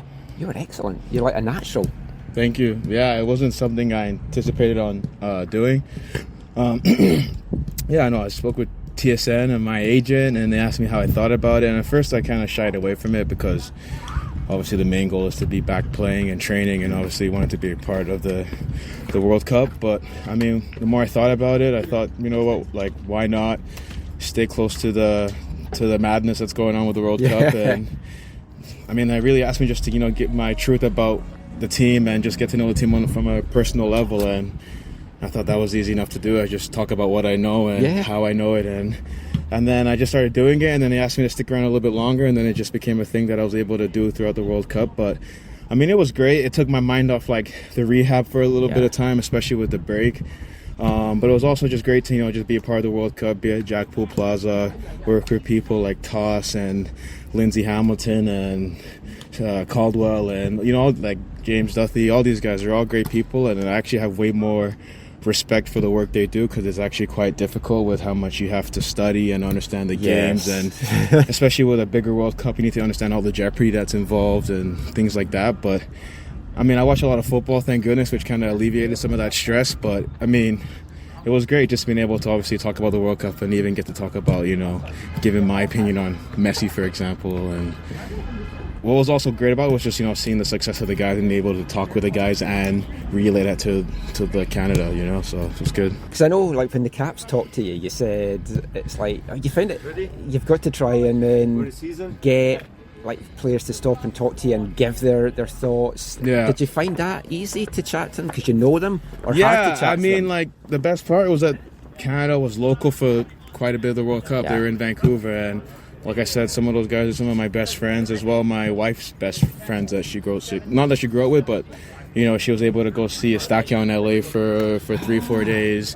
She stayed with Melanie, which is Richie Laray's wife, Shalane, Kyle's wife. So it's not that just I'm close with the players, it's also my wife is close with the wives as well. And just having that relationship and also having like access to them, and obviously, you know, just sharing with Canada the parts that I know and the parts I can obviously share was that's what TSN wanted, and it wasn't anything hard for me to do. It was just to be honest and just talk about how happy I am for the national team and what it means for them, and obviously what it means for us as Canadians, which was just great. You've got a lot of years left to play, but is this something you'd like to maybe think about going into? Because it's different in the UK because there's more opportunities, but I know players in the UK, it's like I either go the coaching route or I go the media route. Yeah, I mean, I'm not really sure, to be honest. I actually thought when I would retire, I would stop soccer completely, like from you won't be coaching able to. I know, and I also said I wouldn't do broadcasting, but I ended up doing like 10 days, 2 weeks worth. So, I mean, who knows? Like with a big injury like this, it forced me to kind of take a step back with how long it's been and think about maybe life after soccer, which is obviously part of the process of a big injury. I mean, maybe, I'm not necessarily sure. I spoke with Atiba about it because at one point I actually thought, like, shit, maybe the end is near, which is how long the rehab has been. But, you know, a lot of my teammates just encouraged me to keep going, of course. So I have thought about it, but, I mean, I don't know. I mean, they also recommended it as well, people at TSN, so we'll see. I don't want to dwell on your injury because I don't want to bring the mood down and vibes, but how are you feeling just now? I mean, it's been tough. Like, it's been about 13 months now since the last game I played was obviously with Canada was right before Gold Cup, and a whole tournament or 2 tournaments had passed, and then my last game with the Whitecaps was, Champions League final. So, like, a lot of games have gone by. It's been a long time. It's been honestly really tough. I mean, like, at one point I really thought about not playing anymore. But just like getting closer to being back now and feeling good and just now kind of putting on the finishing touches of the rehab, it's obviously giving me like new belief and happiness. But it obviously has been really tough. I mean, a year is a really long time, but it's obviously natural with a big injury. I mean, I'm not the first player to take this long with an Achilles injury, and I think the best part about it is that I'm still able to be as fast as I can. I've seen you in the training pitches, and you've been moving good. So I actually do feel like really good, but I'm not 100% there yet. But I'm not worried about getting there now because the hard part's done. Now it's more just like the finishing touches. But it has been like really, really challenging. I mean, I've talked to Atiba, I've talked to Richie, I've talked with Galdi, my wife, like a lot of my closest friends they tell me to keep going, and obviously going to therapy also helps as well. So it's just been like really good. I was going to ask you about that. I didn't know if you'd want to mention it, but have you had to kind of... I had to because I mean, at one point I actually have to go away for like 6 weeks during the rehab just because I was mentally exhausted. I talked with Jesper and our medical department, and they obviously gave me the time to go away. But I mean, like I said, it's been so long. Like, even we're talking with Jesper, it's like the team's completely changed. I mean, the team that played in the Champions League final is not the same team now. From the experience, the charisma, like the quality of play on the field, the team has gone on to such higher heights, right? So feeling so far away from it, but being close with the guys is obviously not easy. But now that I'm getting closer to being back again, I've obviously found some new joy and happiness. Last thing. Well, first of all, did you get to any of the actual games at BC Place? I went to quite a bit. So I went with the Whitecaps. We went to watch the Canada-Qatar game, which is obviously bittersweet. Like, sweet with the victory, but obviously bitter with Kone. And then I went to with Adidas, we went to the Turkey game, Australia, which was great because it was great because I had like 4 or 5 old teammates on Turkey who I got to talk with, which was obviously great. And then seeing like the Turkish atmosphere in Vancouver, people were kind of surprised. But I mean, that was like another thing I got to speak with TSN or talk on the broadcast about the pyrotechnics and the flares all over Vancouver. That's just like customary when Turkish teams play football. I know. And then I went to Colombia and what was that? That was Colombia and Switzerland. Yeah. Did you enjoy that? Because I was getting a hard time because I was saying to the other media that I was loving it. Yeah, I thought it was honestly a great game, man. Like, just watching a lot of the games, like, Switzerland is like, if you actually watched a lot of the World Cup, Switzerland have not been surprising. They've actually been quite consistent, and they're actually a very strong team. They're just not talked about because you have Argentina, France, Colombia, or England. You know what I mean? There's so many teams, but they've actually quietly been a very strong team, and where they are right now is not really surprising if you've actually watched them play. And defensively, they're tremendous. Yeah, I think they're and they look like a humble team. They know what they're good at, and you have Granit Xhaka, leading the emotional charge. So, yeah, I got to see quite a bit of games. Cool. Right, you've been at BC Place. You've seen the crowds. You've seen what the city's been like. This is your home. It has been for many years. Have you been surprised at how the city's embraced the sport? And what do you think now in terms of Whitecaps and crowds? No, I'm not necessarily surprised because you've seen like glimpses of it with like, obviously I wasn't around for Expo, but I heard when the whole world came to Vancouver, it was amazing. With the Olympics, it was amazing. Yeah, that was my first experience. Yeah, and with the Canucks doing well in their history, it's been amazing. I mean, so, and then also with the Whitecaps, with big games, with LA coming to town in the playoffs, their biggest game at home in history, or Miami coming. You've seen the turnout, so not necessarily surprised just because of how multicultural Vancouver is and how much of a sports city is. So when you have something like the World Cup come to Vancouver, which is obviously arguably the biggest sports tournament in the world, it's not surprising to see like just the atmosphere in the city with the buzz, because Vancouver is also a great city as well. So I don't find it surprising, and it obviously just gives me hope that like the Whitecaps will obviously stay here because everyone knows that it's a sports city. I said it on the broadcast, Vancouver's a soccer city. We've seen it with the World Cup, we've seen it with MLS, we've seen it with Champions League, and you know, what else do you need to see to know that it's a soccer city? You know, we've packed BC Place numerous times in different tournaments and things like that nature. So, you know, I've always said that Vancouver's a soccer city, and with the Whitecaps being so successful in recent years, we've been able to see it more. And now maybe the not so committed fans, or the fans who are not regular season ticket holders, do know Whitecaps more. You know, you could argue that maybe 1 in every 3 people know who the Whitecaps are and know how well they've been doing. So it also helps that the Canucks have been going through that's good as a well. struggling period. But yeah, no, like I said, Vancouver's a soccer city, and I've always felt that way, even from coming to the first game in 2011 against I can't remember, was it Toronto? Up at Empire. Seeing the first game in MLS, seeing what it's like now, seeing the World Cup, I've always believed it's a soccer city. Cheers, man. Really appreciate your time, and can't wait to see you back in the Thank pitch. you very much. Cheers, Sam.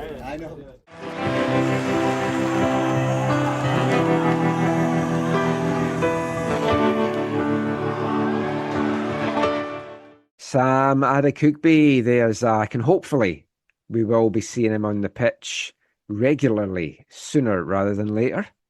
It's been a very difficult situation for Sam. Just glad that he's back. Looking forward to seeing all that he can do for the side. And we've had hypotheses about this before, but I too wonder if he could also be someone who helps further up the field on the wing, because I think he's got some great attacking qualities to him. And just also excited for him off the field that he's gotten married, and congratulations to him and to his wife. Yeah, I wish Sam and his new wife all the very best for many, many happy years to come, a lifetime of happy years and memories. And when I spoke to Sam, it was the day after his wedding, but the stuff hadn't come out online about his wedding, so I didn't know that he had been married the day before. And he mentioned his wife a couple of times, and I didn't really clue in. I thought, maybe I've missed that. Maybe they got married in the international break or the MLS break for the World Cup or whatever.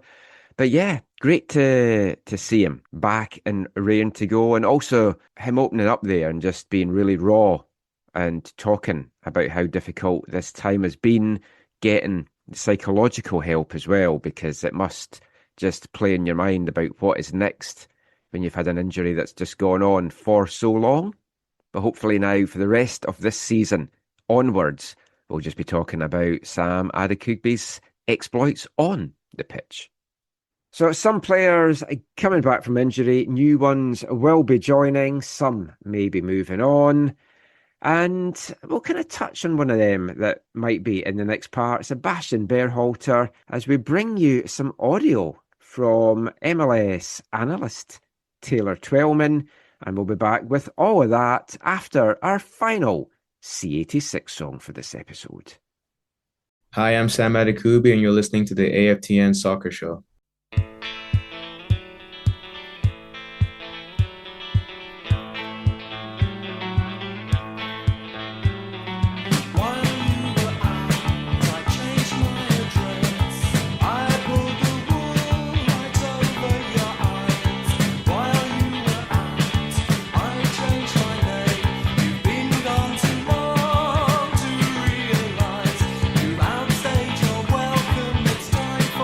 Change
Welcome back to the AFTN Soccer Show on CITR Radio 101.9 FM. And kicking off this part, it's our third song from the C86 generation this episode, a band from North London called A Riot of Colour, and that was their single Skink. They were active in the UK in the mid-80s. They were signed to Dan Tracy's Dreamworld's record label. Dan Tracy, the lead singer of former Artist of the Month here at AFTN, the television personalities. A Riot of Colour only released 3 singles between 1986 and 1989. The song you heard there, Skink, featured on 2 of those single releases, their 1986 self-titled debut, A Riot of Colour EP, where it was the opening track, and then it was later released as a flexi single. And that song features as track 23 on disc 2 of the C86 expanded 3CD compact edition. So go and check that out. And we'll be back with more songs from the C86 era in next week's show. So we're going to get back talking football now. And in this part, we're going to talk about both the Whitecaps and the international game. We'll kick things off by bringing you some audio from MLS Apple TV's lead analyst, Taylor Twellman. Been on a couple of calls with Taylor over the last couple of weeks. Primarily, the calls were there to promote the American Century Golf Championship in Lake Tahoe that took place this past weekend. And Taylor Twellman, of course, has a rich history in MLS. Before hanging up his boots and turning to the media side, he played for New England Revolution from 2002 to 2010, 174 appearances for the Revs, 101 goals. That saw him win the MLS Golden Boot in 2002 and 2005. He was also the MLS MVP in 2005, 30 international caps to his name, 6 goals for the US national team. And I'm going to bring you some audio now of Taylor, just talking a little bit Whitecaps, talking a little bit about the future of the US national team, but it also can kind of resonate with what we need to do here in Canada in terms of getting more competition, maybe being tested at a higher level before getting to the World Cups.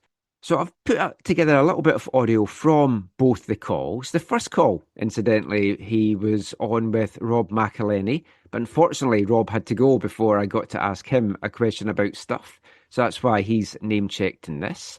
So we'll hear a little bit now from Taylor Twellman, and then Zach and me will unpack some of what he says.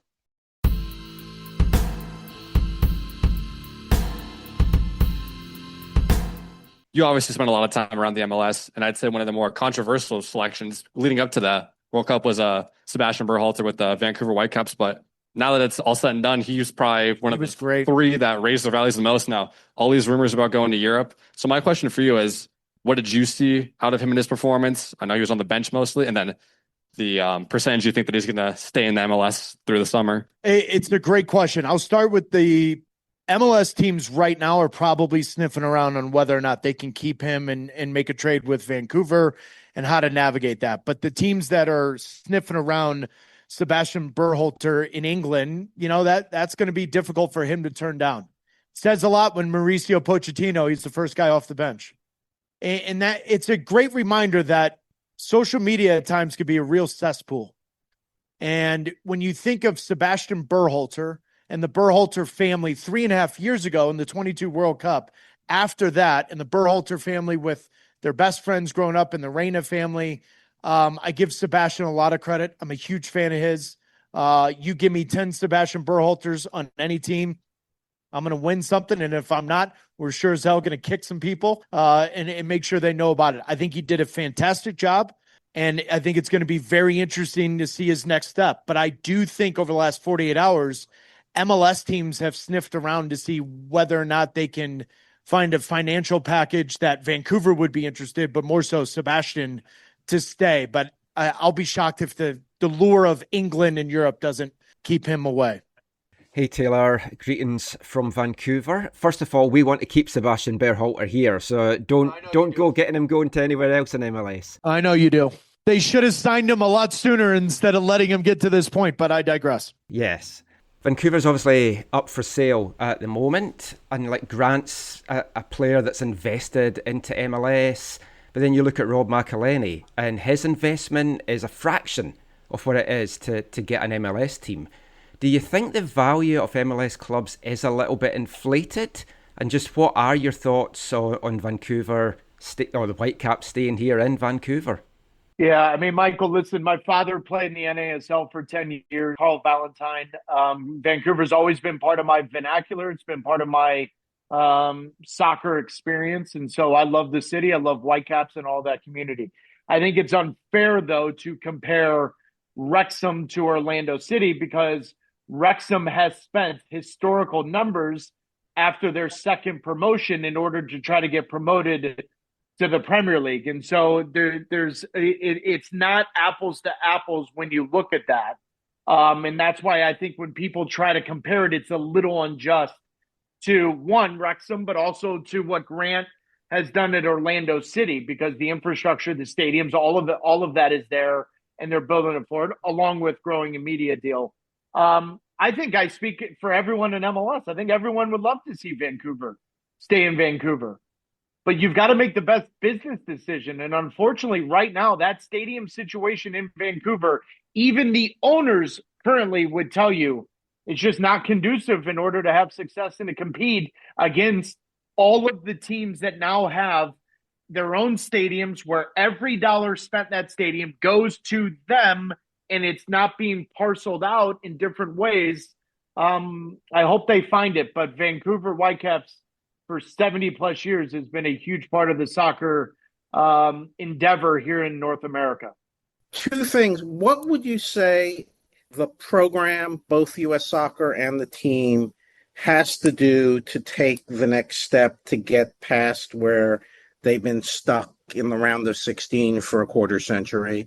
And do you think Mauricio should be brought back for a second term, or are you against World Cup coaches doing multiple terms? Well, Ron, you know me well enough. I've always been one that says I stand on the side of the fence that managers shouldn't get a second term. They should change the message. Didier Deschamps has changed my mind a little bit, right? Naturally so. He could be coaching in his third straight World Cup final. I would also say Mauricio Pochettino didn't even get really a first term. So if U.S. Soccer believes that Pochettino and Mauricio believes that he can really put his fingerprint and blueprint on changing that team for the better, then I would consider this being the real term of his tenure. United States Soccer Federation hired him too late, right? And that's the biggest issue for the way preparation went for the World Cup. And anyone that turns a blind eye to this isn't being honest. 3.5 years, they didn't take advantage of Copa America in their backyard. They were the first Copa America host to get grouped. They didn't have World Cup qualifying. The quality of friendlies is very difficult nowadays with FIFA because of the nations leagues around the world. So the 3.5 years preparation for 26, it wasn't at its best. So now 2030 is coming around. You've got World Cup qualifying. That's going to help. You've got the Gold Cups and all of that. So it's going to be a little bit more like real preparation for that. Ron, I don't have an hour to give you, but I will say this on a macro level. If you're not asking the question, how do I have 3 Christian Pulisics, 3 Weston McKennies, 3 Tyler Adams, 3 Chris Richards, then we might not be asking the right question, because the rest of the world that we're chasing to be in the final 8 and the final 4, they're 2 or 3 deep at every spot. And they have world-class players like a Haaland, an Mbappe, and a Messi. But if you're not going to create that superstar, you have to, in this ecosystem, ask the question, how do we get a bigger pool of players? And I have always been of the mindset, the sport has to be more inclusive.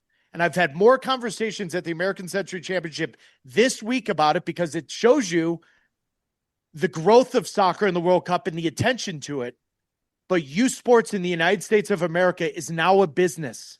There's a massive issue with that. So whether it's baseball, basketball, football, gymnastics, everything's expensive. That's not how it works. But basketball, baseball, and I would say hockey, they're not really asking that question because the United States is in the top 4 of every single of those sports. In the United States, if you're chasing the rest of the world that is doing something that is very inclusive, then you can't be exclusive. So on a macro level, that has to be the question. And I am a firm believer, if you address that and we figure out the ages 17 to 21 at the male level, then we will bridge that gap very quickly. We're not far off, but we're also stuck because the round of 16 exit and in the manner by which we lost to Belgium, everyone in the United States of America that's a general sports fan is asking the same question. Has anything changed?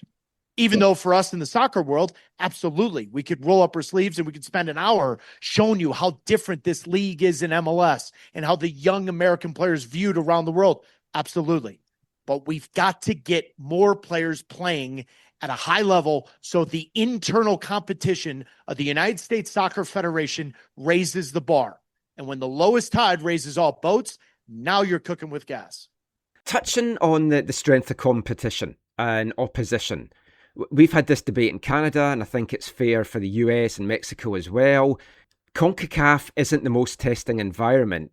Do you see a point down the line where CONCACAF and CONMEBOL could merge and you're just looking at a combined qualification path that way just to get tested more?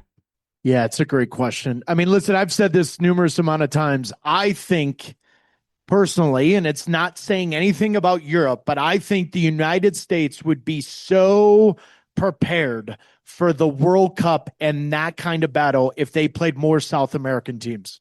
I do. Now, I also say that because UEFA is such a money-making machine right now with the Nations League that my generation and even the generation after me, you could find friendlies against Germany and Italy and all these other teams, and you just quite frankly don't have the time to do that now. But if you can find on this hemisphere some kind of way, as travel is a huge impediment to this, but if you can find a way to test yourself, I think you're really preparing yourself at a better clip for the World Cup. Now, in saying that, I think everyone on this Zoom will appreciate this comment. I've been very impressed with Africa this World Cup as a whole. I think Africa's done a real good job with their tactical evolution, their ability to understand in different situations. Oftentimes, it would be a real helter-skelter kind of game. Africa and their continent has really impressed me this tournament. Now, travel makes that almost more difficult, obviously, but the evolution of the game in Africa has impressed me. But to answer your question very directly, if the United States men play the South American teams more, it's only going to improve.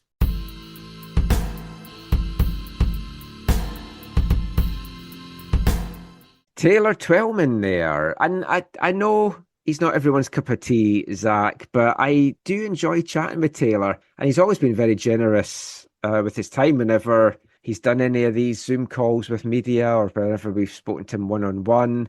I mean, it's interesting what he's saying there, that obviously he's well connected within MLS. And he says MLS clubs are trying to put together a package to tempt Seba away from Vancouver, keep him in MLS, a package that would be agreeable to both player and Whitecaps.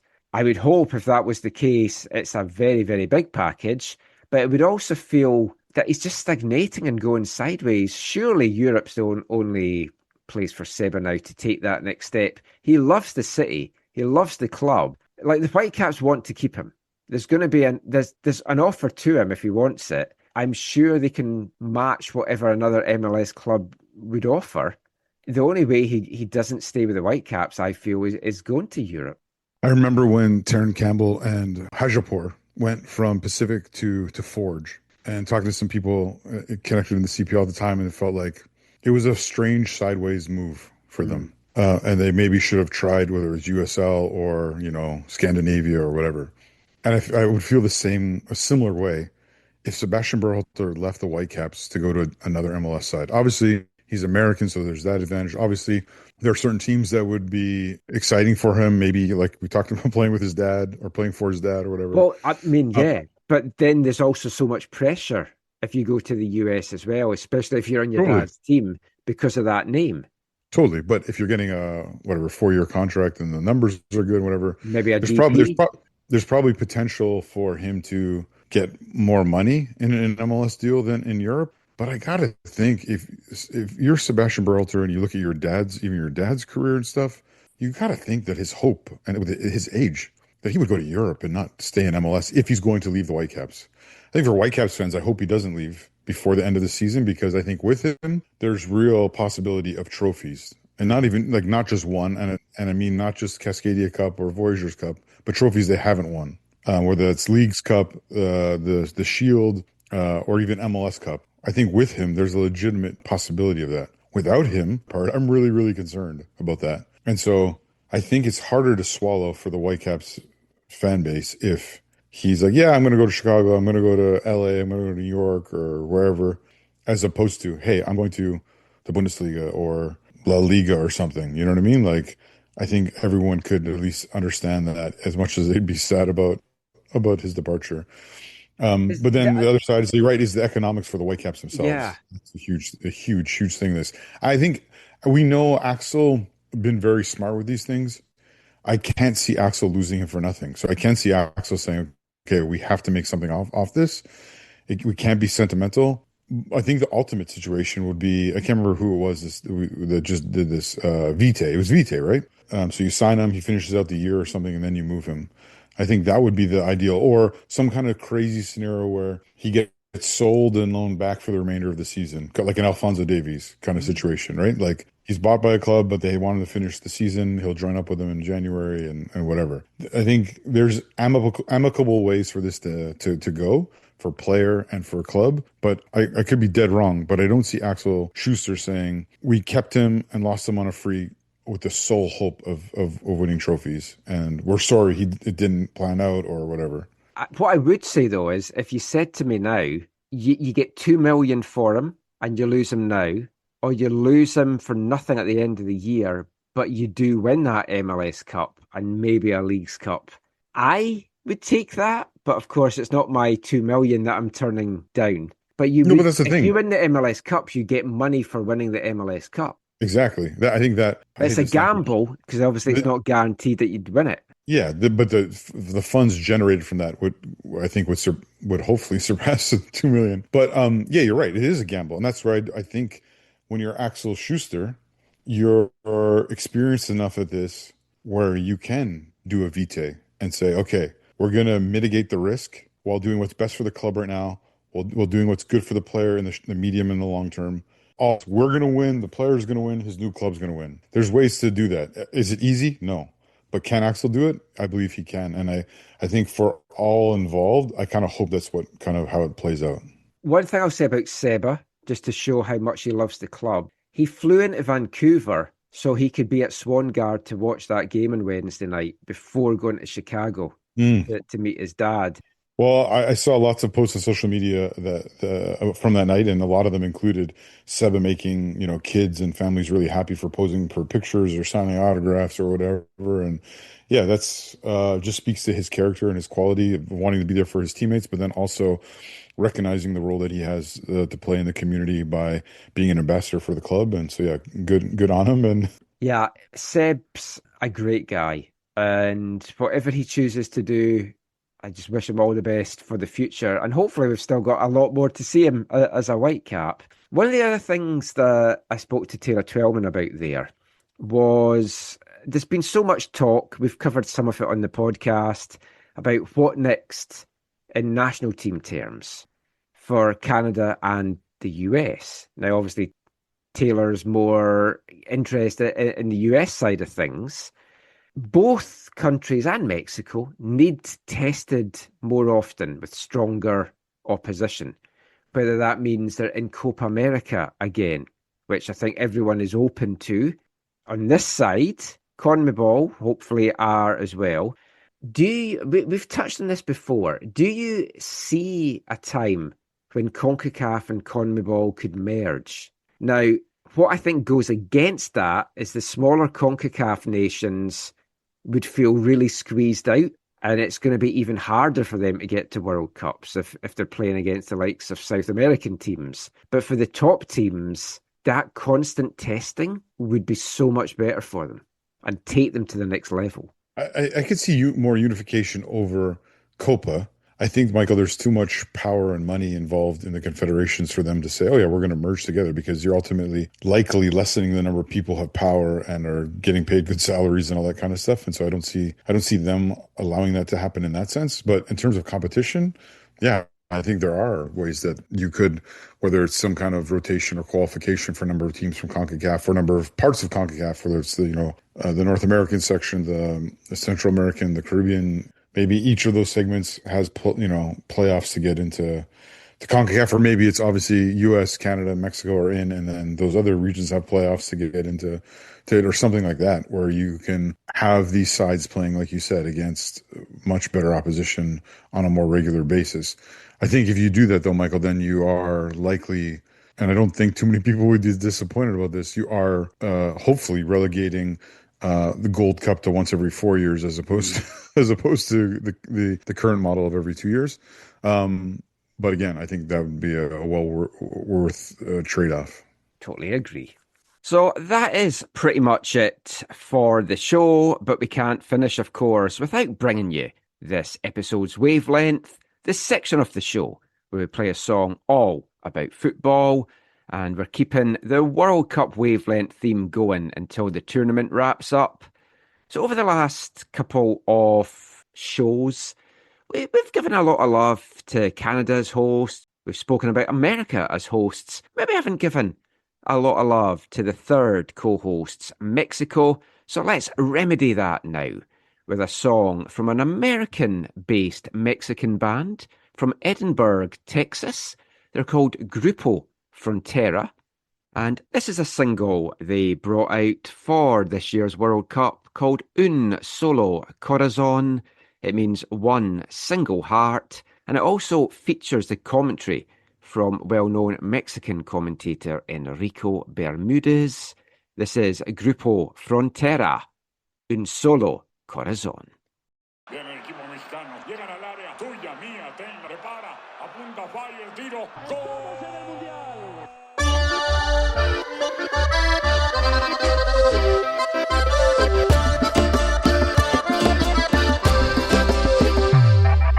Caigan todos a mi casa, que en menos de una hora juega la selección. Que vengan los primos, los panas, que vengan los que quieran y aprendí el carbón. Traigo los tres colores, oigan a México, señores. Cáigase toda la raza pa' que se escuche fuerte cuando gritemos gol. Dale, dale selección, que toda tu gente hoy te quiere ver campeón. Dale, dale tricolor, más de 100 millones pero un solo corazón. Ya se siente el ambiente bien machín por todos lados. Todo el mundo está de fiesta, pues se sabe que hoy ganamos. Qué bonita la morrita con el cachete pintado, y como le encanta el fútbol, te tiene más enamorado. Oiga mami, después del juego le tengo un par y diga que sí. Usted y yo, qué rico sería festejarlo así. Hoy no se trabaja, todos lo agarran de día festivo pa' ver el partido. Dale, dale selección, que toda tu gente hoy te quiere ver campeón. Dale, dale tricolor, más de 100 millones pero un solo corazón. Viene el equipo mexicano, tuya, mía, tenla, por acaríciala, llegan al área, prepara, apunta, falla, el tiro, ¡gol! ¡De México! Versallesco, pero en serio, somos mucho más que 11. ¡Vamos, muchachos! ¡Vamos, selección! Dale, dale selección,